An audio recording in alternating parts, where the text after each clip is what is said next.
What's that old Rolling Stones song? Sometimes you don't always get what you want, but you get what you need. Is Alex Cobb what I needed? I don't know, man. And it's hard because I'm not going to sit here and open the show and tell you that they missed the trade deadline and they screwed this all up. Chris Antonetti did the best that he could. And I think he about said that at his availability yesterday. He said if there were better moves to make, we would have made them. And we got to talk Jack Flaherty this morning. He gets into some really interesting things with Flaherty. On the medical stuff with the Yankees, I did a little deep dive asking Justin Latta of Locked On Guards. I needed a comparison to the deal that the Dodgers got for getting Jack Flaherty. Yesterday, I put too much on it, and I know that. And I wanted them to go make the big splash move. They got Tristan Lane. What is that his name? Lane, whatever. Lane Thomas. Lane Thomas. God, I can't even. I keep saying Lane Staley. I keep wanting to say Lane Staley. What's his name? Lane Thomas. That's right. All right, he's here. Congratulations. Got a hit yesterday. Nice job. Well done. But then they go get Alex Cobb, and he's hurt, and he's got 5 different things hurt with him. He's 36. He's older than me. You know, Travis Bazzana was 3 years old when Alex Cobb got drafted. 3 years old when he got drafted. It's not what we wanted, maybe what we needed. But the Guardians, trade deadline, they at least made a couple of moves to try to help this team out yesterday. And, you know, I think when you take a step back and understand how competitive it was going to be, I maybe set too high of expectations on it. But our question yesterday was, did you expect them to make a splash? Ryan, there's no debate that Alex Cobb's not a splash. That's not a splash move. That's a flyer. You gave up a pitching prospect. Again, I go back to Justin. I'm just a conduit for Justin on some of this. He didn't like that move. He didn't like it for the pitcher that we gave up, who's a young guy, but Justin saw promise. What were you going to do?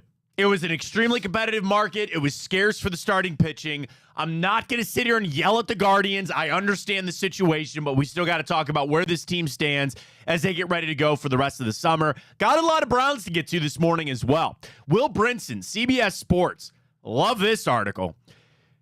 The turnover in the NFL playoffs is immense. Ryan, over the last 3 seasons, you average almost 7 new teams in the playoffs every year. Only 14 make it. That's one of the best things the NFL. Say that again? So of 14 playoff teams every single year, okay, you have an average of 7 new ones from the year prior. Wow. So your average that half of your playoff field turns over from year to year. Yeah. So Will does the 7 teams he thinks he might miss the playoffs this year. Browns are on the list. I'll tell you what he has to say about it. And I have actually a great little trivia question for you to figure out on that a little bit later. Sweet. So we'll get to that. I've got some other things about the NFL offseason transactions. I think Mike Clay forgot we traded for Jerry Jeudy. He did the 50 most impactful offseason transactions. Trades, signings, and draft picks. And I guess he forgot we got Jerry Jeudy because some of that he put on the list. I'm sorry. There's no way that Jerry Jeudy is not more impactful than some of the people he put on the list. So we'll get to that coming up. We got time up. We'll jump into the stories of the day with the morning update. We'll mess with the grid and the bracket for your favorite wing flavor. We'll get to all of that right here on a beautiful Wednesday on Big Play.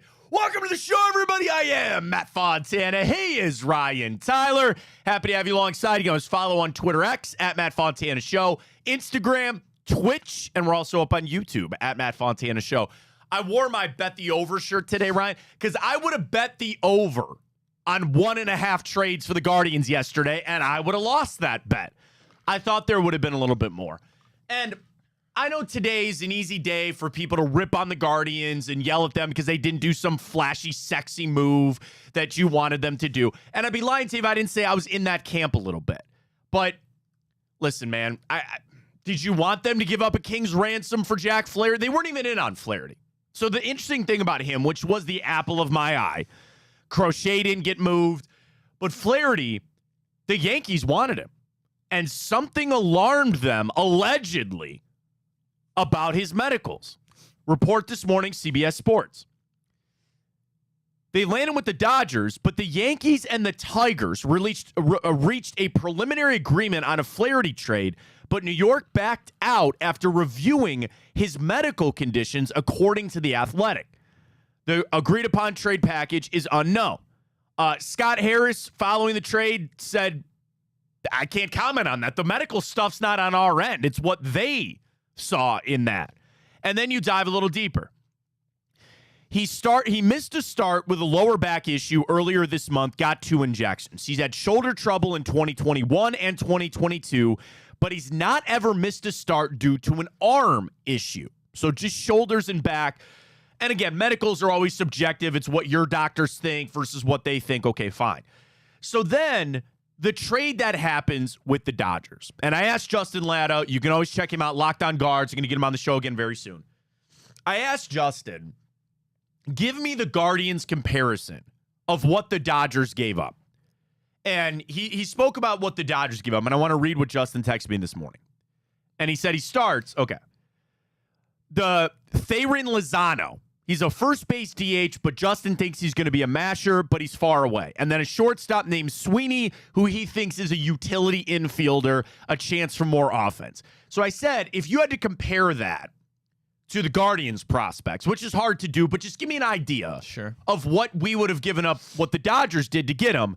He said something like Ralphie Velasquez and Khalil Watson. Bruh. That's a lot.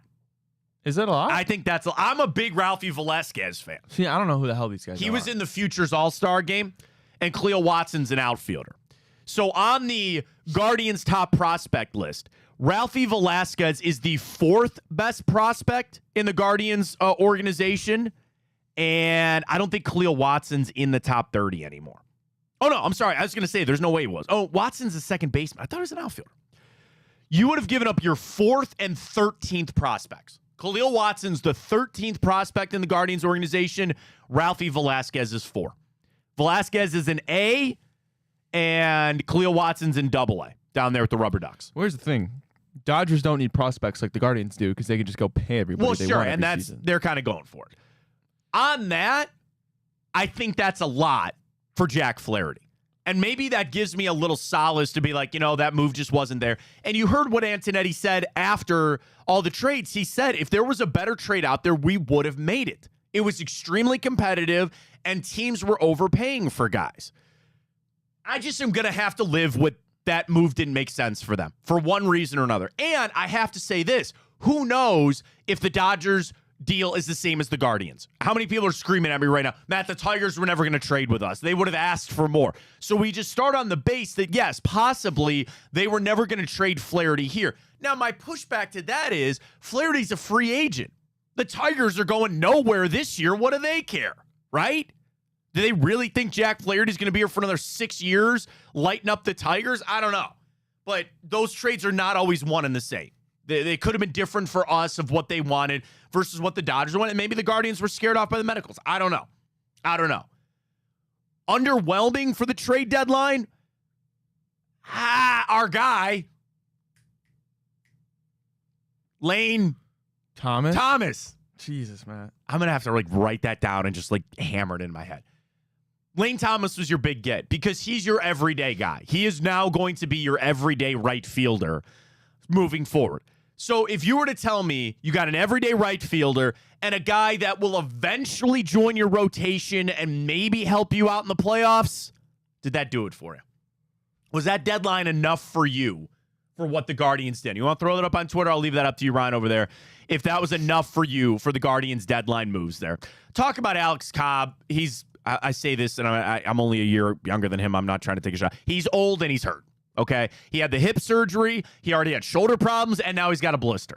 They're going to have him start one more time in the minors, and he's going to come on up and join that rotation. I feel really bad in saying that is probably Carlos Carrasco's spot that he is taking. Boyd is going to be here soon. That'll probably just take up your Xavier Curry side of things. God bless you. That's a good job keeping that sneeze in. You get another one? Just let it out. Don't hold your sneezes in. Those are bad. I'm good. I had a friend when I grew up, he would close his nose to sneeze. And I go, you're going to explode your brain, man. Yeah. Just let it out. A good sneeze feels great. Just let it out. Good. Let it out. Allergies? I don't know. All the rain, all the pollen's out, man. I guess so. Yeah. Oh, yeah. No. Anytime it rains, it's bad. But he'll be here eventually. Do I ask, let me ask you this. Do you think Alex Cobb is going to start a playoff game for us? I suppose. Well, I mean, I don't know. It's a possibility. So another thing I was going to get to, now's as good as time as any. Gavin Williams was filthy yesterday. Holy cow. I mean, right now, Woo! if Tanner Bybee without a question will be a game 1 starter. Yes. Gavin Williams, if he keeps playing like this, You no pitched doubt he'll like be you game did 2. yesterday? He'll be game 2, and then it'll be between Lively, Woo! and then they'll most likely be Lively. But I mean, yeah, if Matthew Boyd and Tyler Cobb come up, and somehow one of them just transcends, because they'll have a couple months. I don't know how many starts you really think they could manageably have before you get to the postseason. So probably like 6 or 7. That's a great point, right? You know? Like how many starts? This is an unfair comparison, but it's the first thing I thought of when they traded for an injured guy. Remember when we traded for Josh Donaldson? Yeah. And he was just hurt the whole time he was here? How many at-bats did he have when the Guardians traded for him back in the day? I want to say it was less than 30. Stand by. Here we go. In 2018, after we traded for him, he had 60 plate appearances and 14 hits while he was basically hurt the whole time he was here. And again, it sounds like Cobb is back on the mend and eventually will be able to provide something for you. I go back to what I asked Justin this morning, like Cleo Watson and Ralphie Velasquez. Would you have given those up for Jack Flaherty? I don't know, man. But what did I ask? I said lose the trade. Go make a trade for the right now. I guess I probably would have done that trade. And I love Ralphie Velasquez. I'm a big fan. But what does he play to? First base DH, right? You can move him around, but you have John Kenzie Noel. You've got some guys that are ahead. That's the other thing as I look at that prospect list for the Guardians. I see, again, Manzardo, first base, outfield, Chase DeLauder. What are you doing with Velasquez? Juan Brito's an infielder. Valera, Angel Martinez is already here. Like, you have got guys at a lot of positions where you already think you're set, right? So what are you going to do? And they project those things, and I know that's not something that Antonetti's not paying attention to, giving up prospects because we already have guys here, and anything can change from year to year.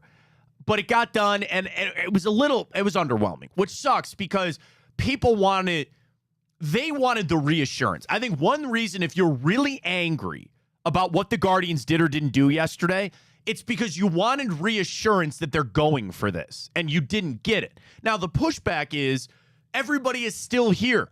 You wake up this morning with the best record in the American League again. You're in this thing. You just wanted something to push it over the top for you to feel like this is us going for it. And the Guardians were slumped. They had a bad month. July was not a good month for the Guardians compared to some of the other months. You hope that they can turn it around. And even again, you wiped the floor with the Tigers in 2 games. That's what I expected you to do. Now, boy, do you got a series starting tomorrow night. That ballpark's going to be packed this week. It's going to be awesome. Friday's Dollar Dog Night. Hell yeah, it is. I'm mad. I couldn't get tickets. Tickets are hard to find right now. Yeah, they are. Saturday, stay away from downtown, man. You got SummerSlam right on over there, and you got the Guardians game. My wife and I are going to go to dinner. I have a golf outing Saturday, actually. Oh, nice. Where at? Something in Hudson. I want to say it's like Ellsworth or something. Oh, yeah, I know Ellsworth. Oh, yeah, that's a nice little track out there. Yeah, my buddy invited me. You need to fill a spot. It's like hell yeah. It's like 18 holes. It's $150, but it's that's not bad. It's all you can drink, and then afterwards, all you can eat steak and potatoes. Hell yeah, dude, that's awesome. Yeah. How have we gone this far, Ryan, without saying it? The Big Play golf outing is on. Let's go. August 31st, Garage Beer. Who else is going to be there, Ryan? That pretty woman right there on the screen? Paige Sporanic. I'll be there. Nobody cares, Matt. Let's be real. Ryan will be there. Nobody Trenton will cares. be there. Josh will be there. Maria will be there. Greg Williams will be there. We're out. We have some foursomes available. Go check it out. I hit the retweet at Matt Fontana 83. You can check it out on the Big Play channels. There's an Eventbrite page. And I also want to promote this. There is a way for charities to get involved. So if you go to the Eventbrite, I'm going to scroll down to get there. $1,000 for a foursome, $250 a player. That's not bad. We're at Little Mountain. We're at Little Mountain, which is going to be great. The noon start with the 1 o'clock shotgun. It's one of my favorite things, man. I like the afternoon outings. Dinner, prizes, it's all there. But there is charity activations available. Do you have a charity you want to raise some money for? Bring out your team for an activation. That is free. That is free. And again, I want to make mention of this again. And we're going to get a prize for you, and all proceeds from that activation go right to your charity. So again, whatever charity you have out there, you want to come out there and be on a hole with us, go to the Eventbrite page, and we'll get you hooked up. So again, that is part of our charity with this. We've got Garage Beer hooked up. They're so happy to be here. We're excited for it. And again, we have some foursomes left, not too many. And if you just want to come for dinner and drinks, you can get a ticket just for that too with no golf. So check it out. Go to Big Play on Twitter, the Eventbrite page. You can search for that. August 31st, Little Mountain, $1,000 for a foursome. It's just $250 a golfer. There's a $60 ticket if you don't want to golf and just come for the food and the drinks and to hang out. And again, free charity activation, but you just have to get signed up for that. So what you do is go to the Eventbrite page, and you can basically buy a charity activation ticket, even though it's free. And then that gives us your information, and we can reach out to you, and we'll get you out there in a couple of holes. And I want to say, I think we only have a couple of those available too. So again, we want to help out as many charities as we can here in Northeast Ohio. No matter what it is, reach out, Eventbrite. You can search for it there. And again, we have foursomes available. So you get the golf, you get the garage beer, you get the food. It's going to be, and dude, it's Little Mountain, man.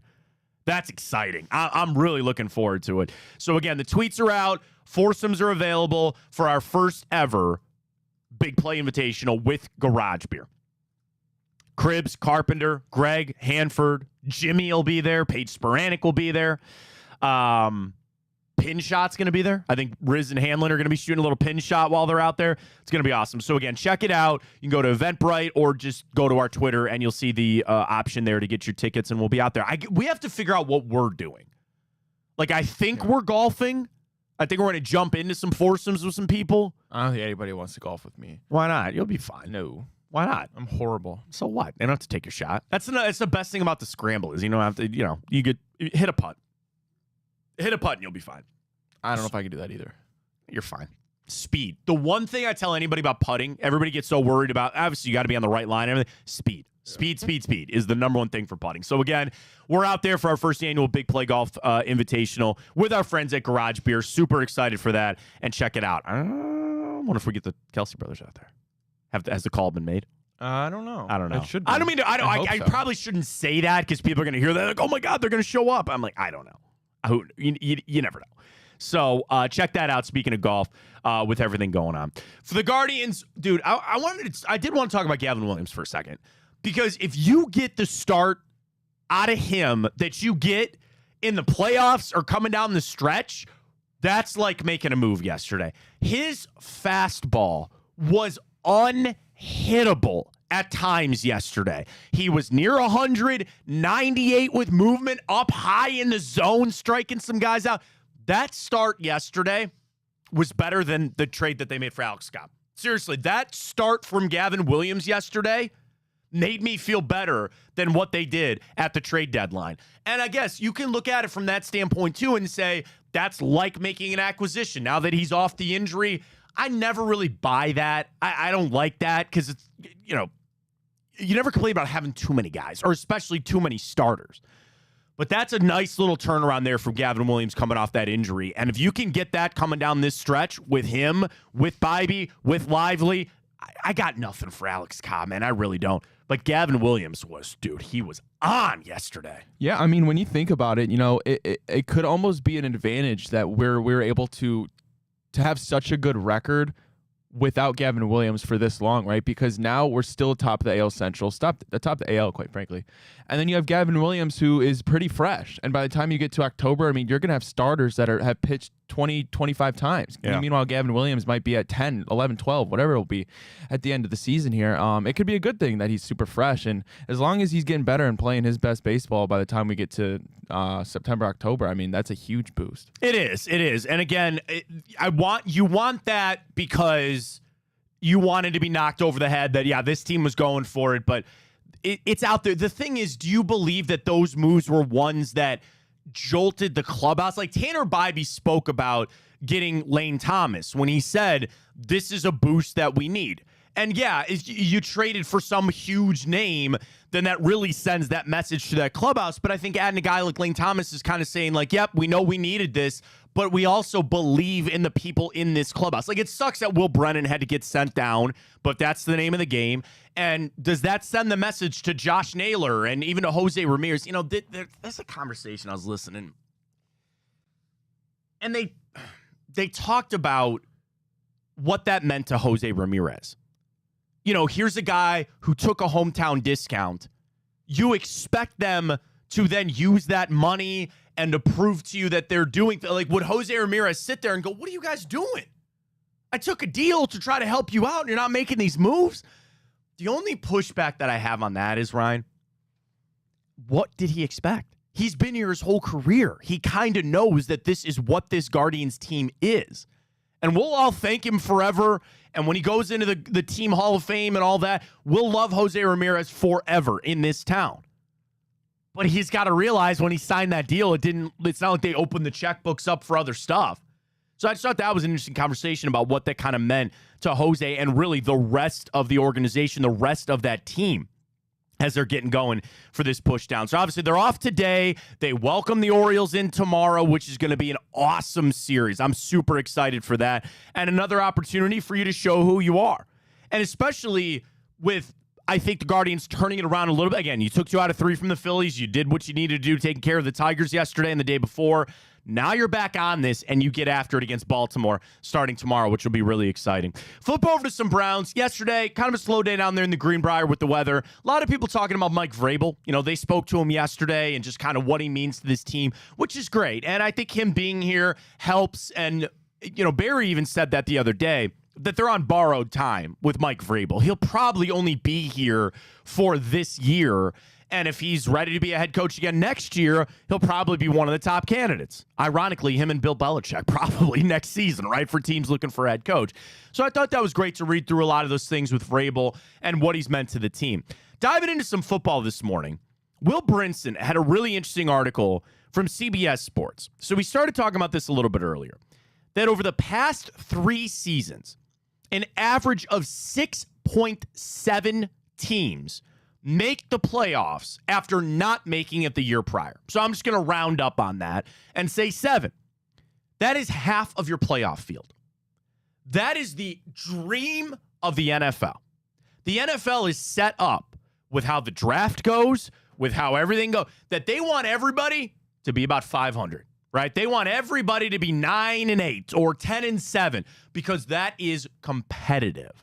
And you get drama, you get turnover, but they want everybody with chances to win games on Sunday and Monday and all that, and everybody competing for the playoffs. So that is one of the, I think, a mark of a healthy league is when you have a decent amount of turnover in your playoffs. Now, some leagues are different. You know, basketball, where over half of the league makes the playoffs, even now with the play-in tournament, even more.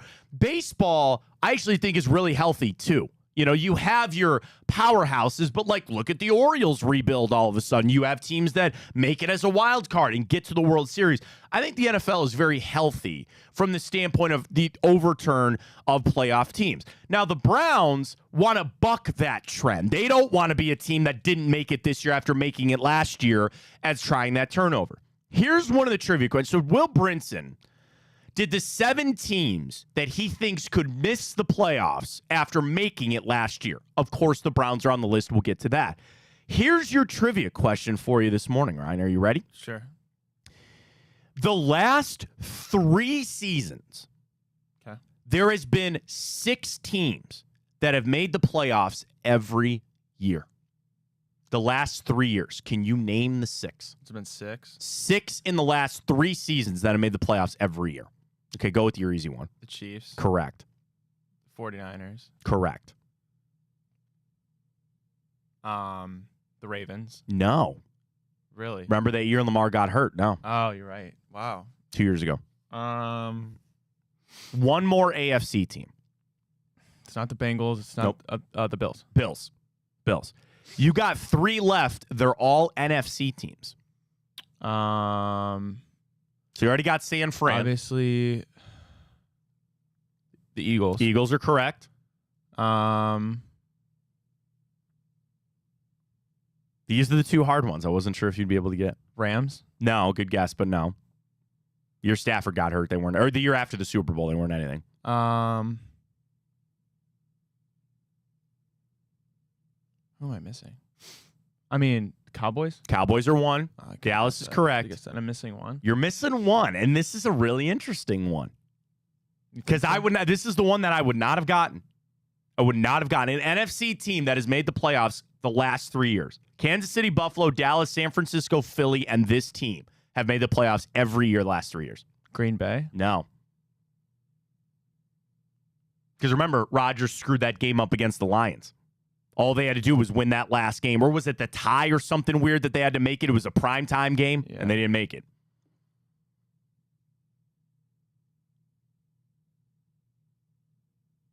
I don't know. South? South? Ew, really?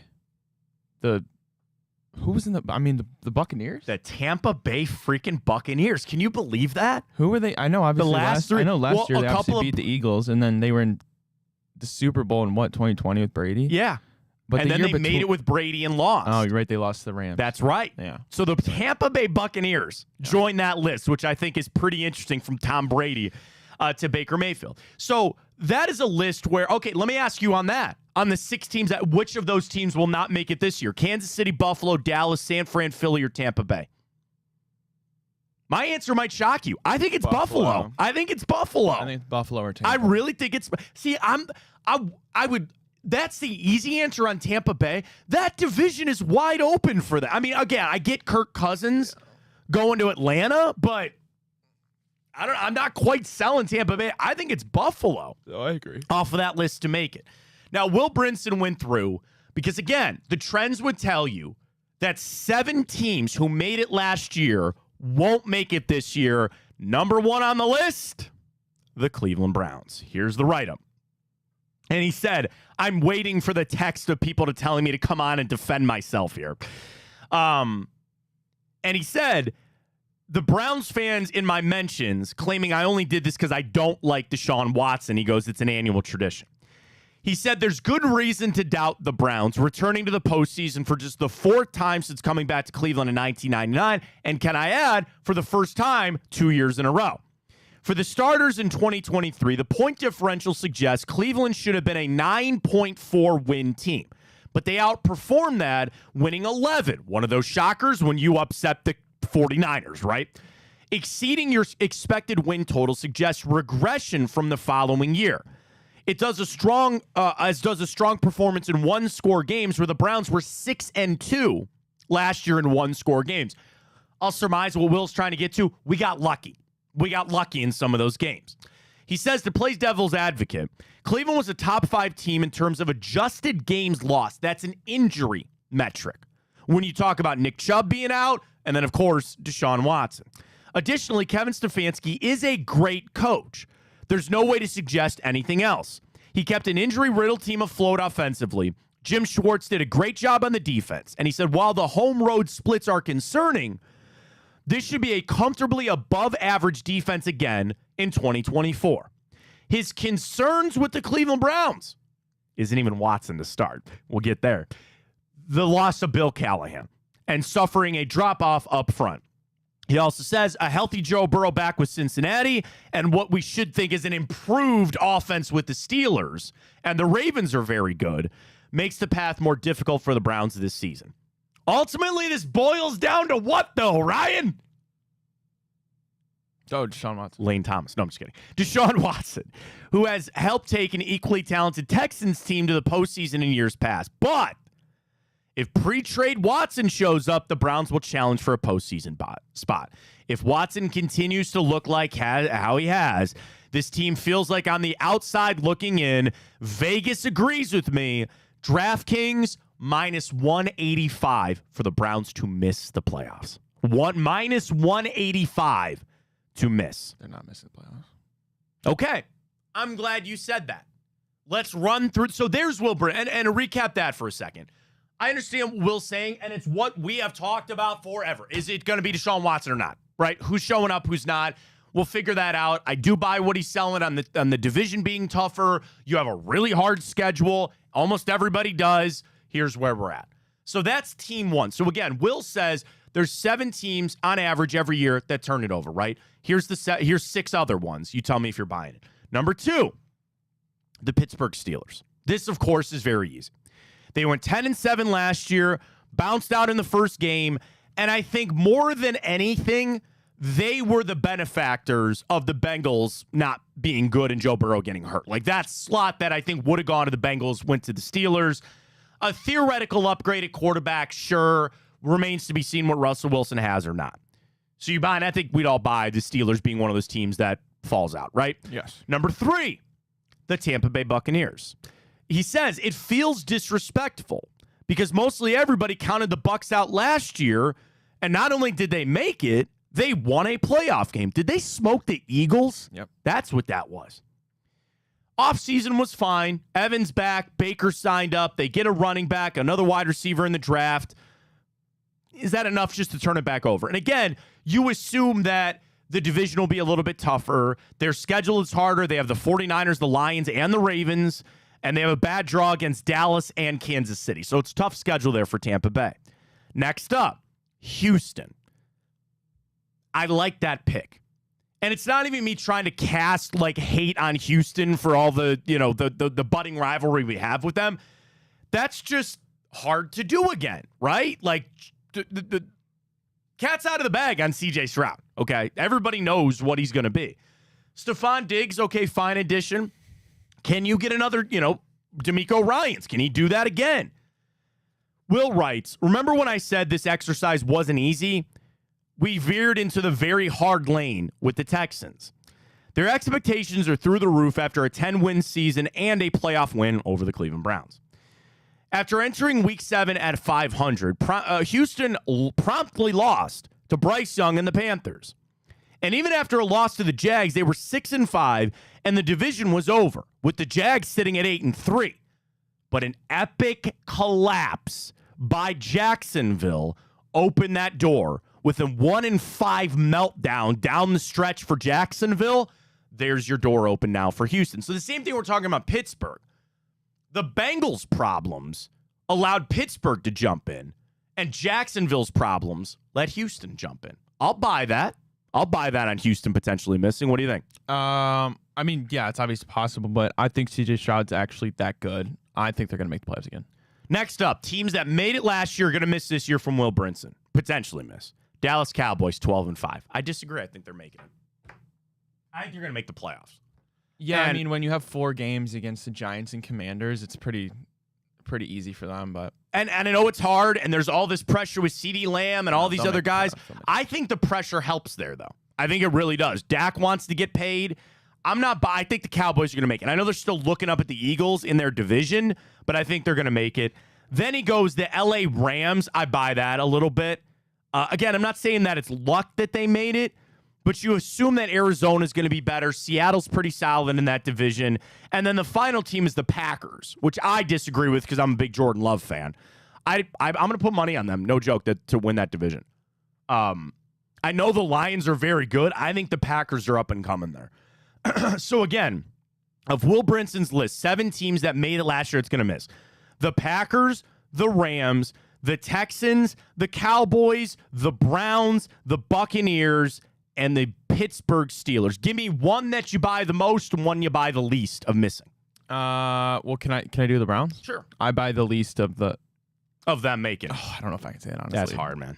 That's a hard one. I'll say I'll buy the most is the Steelers. The Steelers are the answer, I think, for buying the most. Me being a hater. No, I agree with you 100%. And then buying the least. I'm going to say Dallas. Or no, I'm going to say Green Bay. I'm going to say Green Bay over Dallas is my least. If I think can't Green pick Cleveland, I'll go Houston. I think they're primed? I think they're a way better team right now than Jacksonville, and CJ Stroud is better than Trevor Lawrence. Okay, that's fine. And again, me and Trevor Lawrence. So, like, I get it. And that's, that turnover, again, is great for the league. And even how they set up the schedule, right? They want teams playing teams on their own level and for it meaning a lot and getting all the TV revenue and all that kind of stuff. Who you picking to win the AFC South?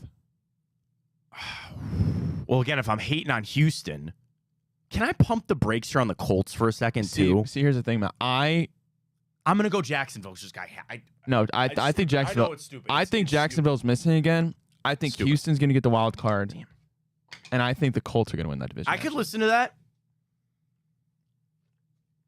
The only thing you know for a fact is that the Tennessee Titans are finishing dead last night in that division. I will put good money on that. There is no question on that they're finishing dead last. You're right. I'll listen to the Colts. I'll put my love there a little bit on Jacksonville. But really, I'm so off on Jacksonville now. I know, and I really should be. It's just, dude, I get this in my brain. They were my dark horse to win the Super Bowl last year. Well, isn't it crazy, too? You talk about the health of the NFL, right? 8 divisions. Would you say that there are only 2 that you could lock in with Kansas City winning the AFC West, and I think the 49ers winning the NFC West? I think they're certainly favorited. I don't know, man. I wouldn't say it's a lock. I wouldn't say it's a lock. Who you like? I could see, Cardinals, no. No. And Seattle, no. Not with Geno Smith. I'm sorry. I'm never counting out the Rams. Never. I will. Nope. I will. I think that was a little, they caught some people sleeping.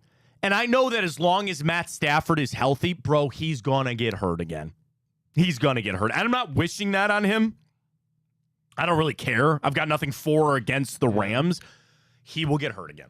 When do we want to do a show where we lock in all our division winners? Oh, yeah. We'll do that before the season. Yeah, award winners. We'll place our bets. Maybe we'll get a betting partner on for that. I love it. Do you remember? I know we did it for the Cavs season, but we also did it for the Guardians season, like our predictions or a hot take. Do you remember what yours was? For the Cavs? For the Guardians. Oh, for the Guardians. I think I said they're going to win the AL Central because I put money on them. I don't think this will happen, but I actually think it's a lot closer now than it was a couple months into the season. I said Tanner Bibby's going to get a Cy Young vote. Oh, yeah. And honestly, he probably will. I mean, he's not going to win it, but I think he'll get votes for it. I think Emmanuel Clase is going to get more votes than him. Yeah. Was that my hot take? I can't remember. I think we brought that up. He'll get votes. He ain't going to win it. But yeah, we'll definitely we'll do an NFL preview show. You know, we're going to have Noah on today. I should have mentioned this earlier. Noah Weiskopf's going to join us coming up at 10:15. So we'll talk about everything with Noah, with the Browns and everything. But yeah, we'll do that show. I mean, all the previews and expect, what we think for the Browns coming up. But that's my thing. Of 8 divisions, at most, I think there are 2 that are pretty settled. Can't say that about the AFC East. Can't say it about the North or the South. The NFC East, I think, is close. Right. Because you would lean to give it to Philly. Yeah. But Dallas, you don't know. You know what, man? I think the South is pretty wrapped up. I think that's Tampa Bay. I'm sleeping on Kirko. Sleeping on Kirko, man. That's messed up. Sleeping on Kirko. We'll get to him in just a second. Hold that. What? I don't know, dude. The NFC North might be close too, because you would just say the Lions, but I'm buying the Packers here. You're going through on the Falcons, right? You're thinking Kyle Pitts and Drake London and Bijan Robinson. I get it. I get where you're coming from. I just ain't buying it. I think you're getting an insane quarterback upgrade. I mean, outside of the Steelers, the Falcons the last couple of years have probably had the worst quarterback room in the entire league. Yeah. You get rid of Arthur Smith, you bring in Raheem Morris, you bring in Zach Smith, new OC we like from the Rams. I don't know, dude. They have way too much talent to be bad. And if there's this coaching shift in mentality, how like you saw with Antonio Pierce. I hope Raiders, so. Yeah, I mean that'd be nice. That division is just so bad. It is probably the worst division in football. I really think Kirk is good enough to win that division. Okay, and again, I get where you're coming from. So again, that comes back to the list of it really is open. The rest of these are open. Without a doubt, we know the AFC North is the hardest division in football. Like, you could make a case for all 4 teams making the playoffs. It's going to be a meat grinder. And I also think about the Browns. Is it mathematically possible to have 4 teams in the playoffs? Sure. Very unlikely, because what you would need on that is everyone to go like 2-2 and then win outside your game. Well, not even that. You need all those other teams to suck ass against their NFC. You would need the NFC to wipe out the AFC. Like, you would need Houston. Like, again, pick your team to win the South, pick your team to win the East. You would then need, like, let's just say this. Let's say Buffalo, who I don't think is, but let's say Buffalo wins the NFC East. Well, you would need to beat Miami. You would need to beat the Jets, and then you would need those guys to lose all of their NFC games. You would need the Jacksonville Jaguars to lose basically every NFC game that they have. So it's very unlikely, but it's possible, sure. And especially with the extra one, obviously now with the extra one, you could get all three. Again, there's 3 wild cards. It's unlikely that all of them would go to one division, but it's possible. You would just need everybody to cannibalize themselves. Yeah. And it would have to be like you have 4 teams at 9 and 7, and the Steelers somehow get a tiebreaker. Like, that's got to be what it is. It's not that they have a game lead on anybody. So it's very possible, so I have to say. Speaking of Kirk Cousins, and I don't mean to take Mike Clay to task here, but he ran through the 50 most impactful transactions of the offseason.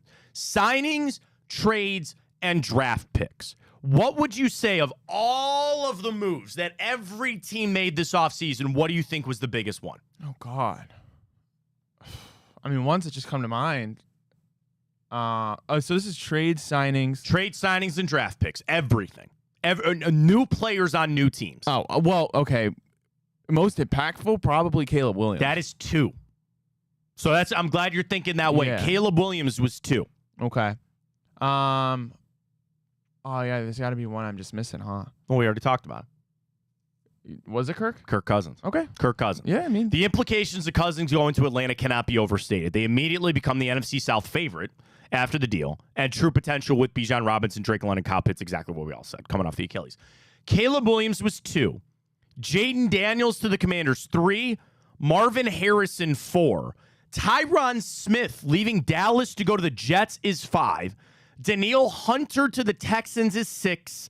Bobby Wagner Wow, those to are the those are above Saquon? Saquon Barkley came in at 13. Wow. Derrick Henry was 12. Okay. Fair. Drake May, J.J. McCarthy, 15. 16. Bo Nix, 19. Russell Wilson, 21. Calvin Ridley, Patrick Queen. Stephon Diggs was 30. Keenan Allen, 31. Ryan, he didn't put Jerry Jeudy on this list at all.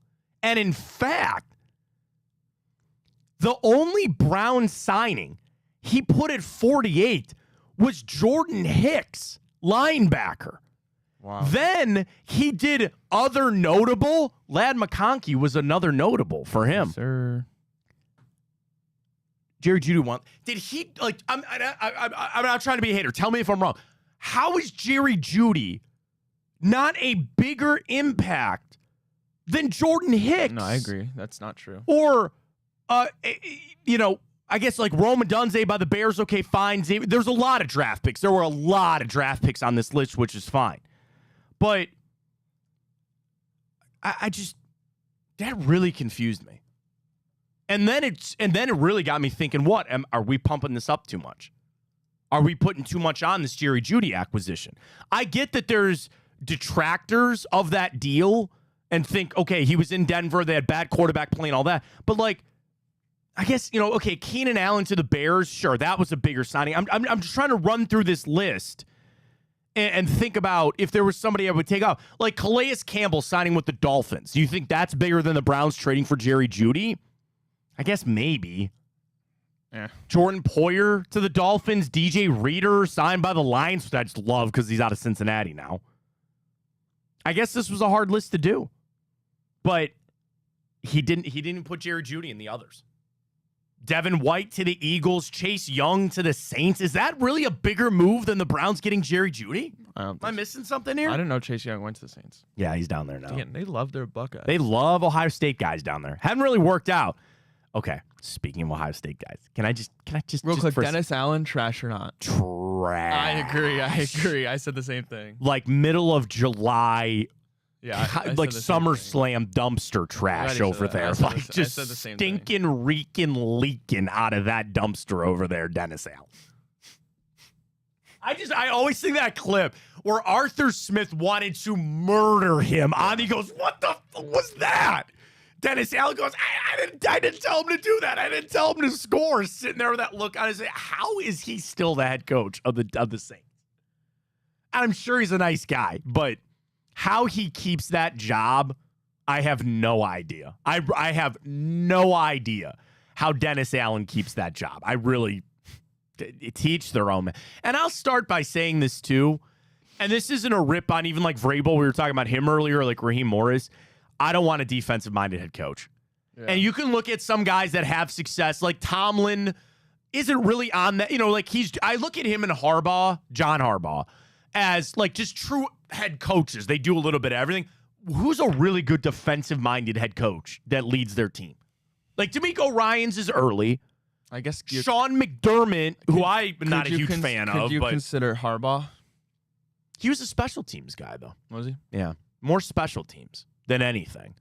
Like the Dan Campbell. Well, no, he's an offensive-minded guy. I'd say he's offensive. Andy Reid, offensive-minded guy. Like, I just click through the list here. Kyle Shanahan. Sean McVay. Matt LaFleur. I start with offense. So that's my biggest probably knock on Dennis Allen, but I just don't think he's a very good coach either. All right, you mentioned Buckeyes, and I wasn't going to bring this article up because I clicked on it. Best remaining free agent fits in the NFL. Kevin Patra, NFL.com. Here are the free agents available. No, you're going to say Michael Thomas. You know he's on this list, buddy, and you know to bring him up for the Browns. Please, come on. Why do you want that? I don't know. I can't help it. Justin Simmons, safety. Best fit, Eagles, because they just have every defensive back that's ever played the game. Stephon Gilmore, Vikings. Connor Williams, center, Seahawks. Yannick Ngakoue. I can't believe he's still only 29. Pass rusher, Cowboys. Carl Lawson, Tampa Bay. David Bakhtiari, and I would actually put money on this, Kansas City Chiefs. Is that not where Bakhtiari's going to go? I think he's going to find his way to Kansas City eventually. Possible. Final one, Michael Thomas. Their fit, though, Dallas Cowboys. A little drop-off from CeeDee Lamb, I would say that. But, dude, Mike went crazy that one year. That's what I'm saying. And he's never it's just. He could have won MVP that year. He was so. That's how good he was. So freaking good. And I'm probably still drunk on that. Slant God. But yeah, I remember that's all he did, man. Just such a big body. Like, dude, I'd do it. Now the problem is you're taking then passes away from Cedric Tillman. And the Amari, I'll tell you this, if the Amari Cooper situation wasn't solved, I could have seen them doing that to put a little pressure on him or, kind of hedge their bets a little bit in the season. I'll tell you this, man, as long as he's out there, I'm still going to say to go do it. But the problem is the Cavs, they don't have any cap space either. But the Browns don't have any cap. What are you going to do? Is he going to take a $4 million deal? What are the Cavs? Seriously. I keep saying freaking Cavs. God bless it. Browns cap space. And by the way, reminder, Jack Duffin Friday. According to Over the Cap, we got $29 million worth of cap space. That can't be right. Wait a minute. Really? What? $29 million in cap space. That's what Over the Cap says. Our cap liability is $296 million. But again, remember, you can always roll it over. And I think they did roll over some Watson here. His cap hit, $63.7 million. Man. That's a lot of money. That is a lot of money. You got cap space, sign him. Sign Michael Thomas. No. I will champion that cause here. I will go to eventbrite.com and I will get a charity activation in our golf outing to sign Mike. I'm just kidding. That's meant for good things. I will champion that cause of getting Michael Thomas to the Cleveland Browns. Is he anything? No. Would he come here and probably get hurt? Absolutely. But I don't know. I scrolled through it. Just got one. Okay, I have to fully admit, you know what I was doing. I was wanting to see if Michael Thomas was on the list in the Cleveland Browns, but he wasn't. So I'm a little upset by that, but whatever. It is what it is. All right, we got plenty coming up in hour two. Noah Weiscott's going to join us at 10:15. Want to talk some things about Nick Chubb. Where is he expecting him? Do we see him coming out for the first start of the season? And I also really want Noah to recap what he heard from Andrew Berry, talking about the Cooper restructure, where we're kind of going from there. Browns are off today, actually down there in the Greenbrier. They'll be back in action tomorrow. Around the league, DJ Moore got all that money, which I think is really interesting. We'll get to that in the morning update, and plenty more coming from the Guardians. Again, they're off today, but they're back at it tomorrow with a massive series against the Baltimore Orioles. And our Twitter question is up, at Matt Fontana Show. Drop us a follow there. Were you satisfied with the Guardians' moves yesterday when it came to the trade deadline. We'll get to all that coming up. I also want to talk about the Olympics coming up as well. So what do you want to do? Do you want to do the grid now because we'll have Noah? You want to save the grid for later? Is there even a point to doing the grid because we already lost for the week? I like doing it to keep sharp. Yeah, we can do it. All right, let's do the grid real quick. Let's try to knock it out. Get Noah. We should have Noah do the grid with us. I don't want to keep him around forever. I feel bad. Want to do the grid quick? Yeah. Sorry, you had to resize yesterday for something. Yeah, what did I resize for? I don't know. What were you looking up? Not that dude's finger. That was the day before. That was the day before. That was pretty gnarly. I don't know. But let's get to it. Here it is. Immaculate grid. Just on the surface, I think attainable today. Yeah, it should be pretty easy, I think. Okay. All right. Go. 5,000 rushing yards career Chicago Bears. Walter Payton?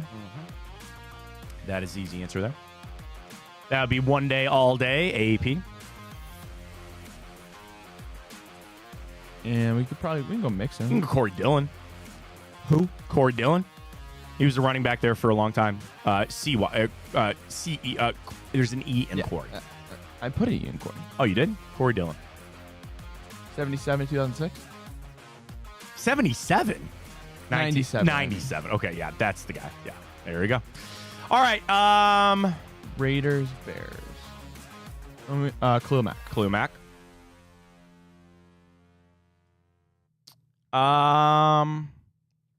Is Vikings, Raiders, is that Michael Crabtree? I don't know. Did he ever play in Minnesota? I don't know. I don't know. Yeah, we can come back to that one if we need to. All right, Brian Hoyer doesn't work for either one of those. Josh McCown. Oh, Bengals, Ravens, Kevin Zeitler. Bottom left.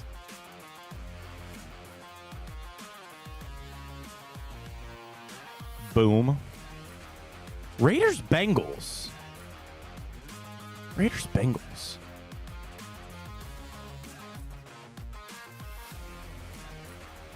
Oh, Carson Palmer. I knew there was an easy one there. He play for the Raiders? Yeah. Mm-hmm. Uh-huh. No. All right, Raiders, Vikings. Obviously, Jimmy Garoppolo never went to Minnesota. Sam Darnold never went to Vegas. Randy Moss? Did he ever play for Didn't he play for Oakland? I think he did. Rip Randy Moss. Right? Man, I don't know. Yeah. Yeah. Let's go. Because the Raiders have the stink. I don't say stink. They had Randy Moss and Jerry Rice both play for them. Arguably, in my opinion, the two best receivers to ever play the game. And they were at the same time, but they were both there. Ravens, Roquan. Bears, Roquan Smith. Yeah, good call. All right. Back on this now. Purple teams. Purple. Why do I keep thinking pass rusher there? It's not Jadeveon Clowney. It's not Danielle Hunter.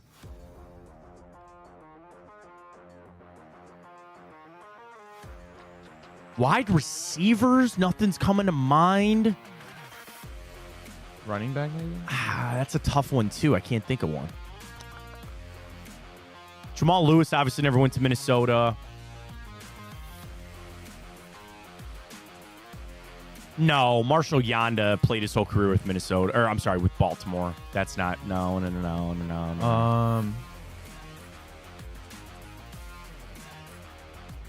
I mean, again, if we need... Quan Bolden? No. No. Torrey Smith? No. No. No. If we need to, we can go Josh Johnson. I know Josh Johnson played for Baltimore. No. If we really had to do it with Minnesota, we could. He's just like our cheat code. Anytime we can't figure something out. It's got to be something more tangible. Tight ends, Pitta, no. Todd Heap, no. Hayden Hurst, no. No.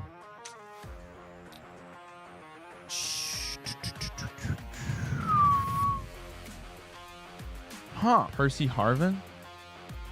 Did he ever play for the I don't think he Ravens? ever went to the Ravens. It's a good pull, but no, I like where he head's at. Oh, Joe Flacco never went to Minnesota. Kyle Bowler, I don't think so. Brett Favre never went to Baltimore. Man. Kickers. Billy Cundiff. It's a decent pull. I don't know. I don't know if he played for that. I don't know if he ever went there. It's tough because Justin Tucker's obviously been there forever. Yeah. Dave Zastudil. Shout out to Dave. Cleveland's own. I don't think he ever went to Minnesota. It's a tough pull, man.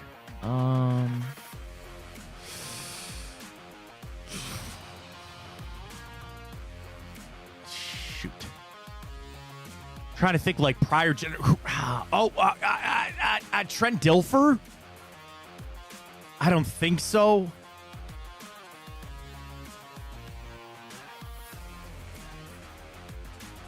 I mean, again, I think I really can't come up with a better one other than Josh Johnson. That might have to be our Hail Mary here. I mean, Tyrod never played for the Ravens, did he? No, yeah, he did. He never played for the Vikings. Tyrod Taylor. Right? Do you remember him in Minnesota? Maybe I'm just completely making it up. I think, he definitely played in Baltimore. I know for a fact he played in Baltimore. If you feel all right about him being in Minnesota. No, I don't. I kind of like Josh Johnson here. All right, there's going to be one. I'm going to be pissed. Yeah. I kind of like Josh Johnson here.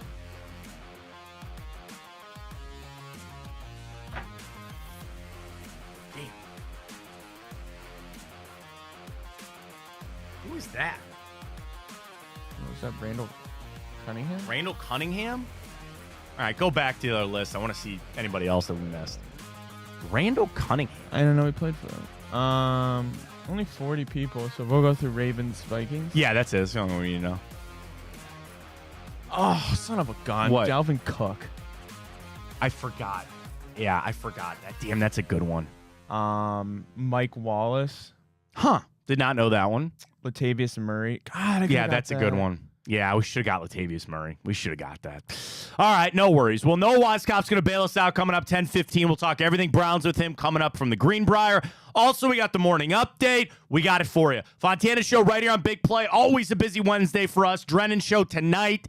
You can join bonus time with Bruce. And don't forget, our golf outing is available and for sale. We've got foursomes out there. Go check it out at Matt Fontana 83. I retweeted it, or just go follow Big Play. We're on Eventbrite for the first annual Big Play Golf Invitational out there at Little Mountain. We not only have foursomes available, but we have charities available as well. If you'd like to come activate for whatever your charity is, raise some money, we'd love to have you out. So go check it out. Eventbrite, I think you can just search Big Play. Hang on, let me try this Eventbrite here. If I go to Eventbrite and I just search Big Play, let me just do that. Big Play. And nope, maybe not that easy. Big Play Golf. Let me try that. Okay, also not that easy to find. Go just get it on our Twitter at Big Play. It's everywhere. Our golf outing is up August 31st out there at Little Mountain. Check it out. Get involved, whatever you can. Again, charities and or golfers, we'd love to have you out there for it. Take a break. Hour 2 coming up. Stay with us. Fontana Show right here on Big Play. Well, how do they know I'm doing this? Did somebody leak this out? It's social media. Oh. It's just that's the way social media works now. I thought maybe you were just running that yap.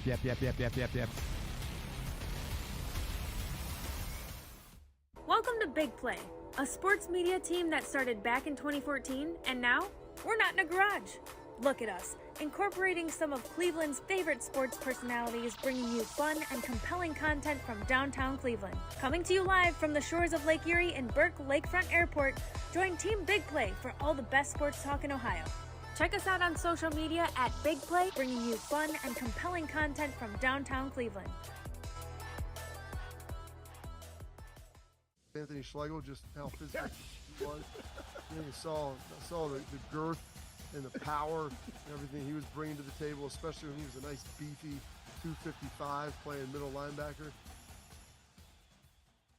We were called soft last year. You don't want to be soft, especially when you come to the playoffs. So that's going to be a process throughout this season of establishing us as a harder team here in the I don't buy into this nonsense, this conspiracy nonsense that he's got his money and he's dogging it. That's ridiculous.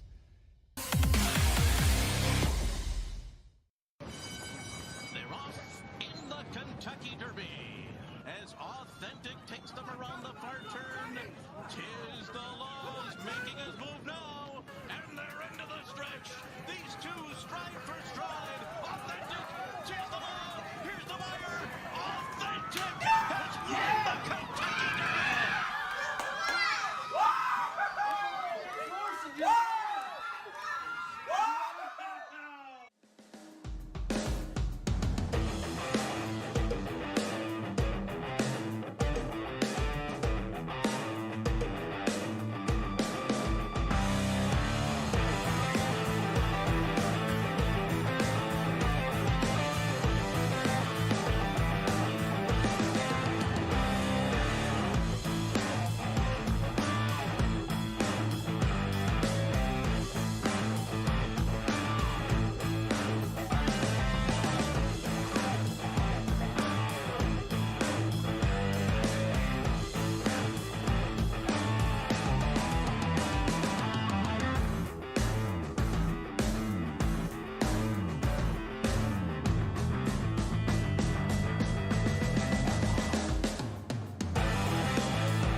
All right, welcome back. Fontana Show right here on Big Play Twitter X. You can always follow us at Matt Fontana Show. Subscribe to the YouTube channel. We're up on Twitch and Instagram. We're about 10 minutes away. Noah Weisskopf from the OBR is going to join us. We haven't talked to Noah since the Amari Cooper restructures. I want to get Noah's thoughts on that.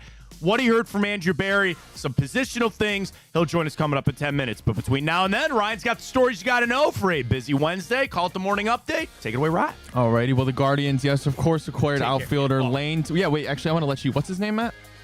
Lane Thomas. There we go. Yes, they acquired Lane Thomas, but they weren't done. Yesterday, before the trade deadline, they acquired right-handed pitcher Alex Cobb from the Giants. They trade away Jacob Bresnahan? Sure. Bresnahan, whatever and it is. Player to be named later. Yeah.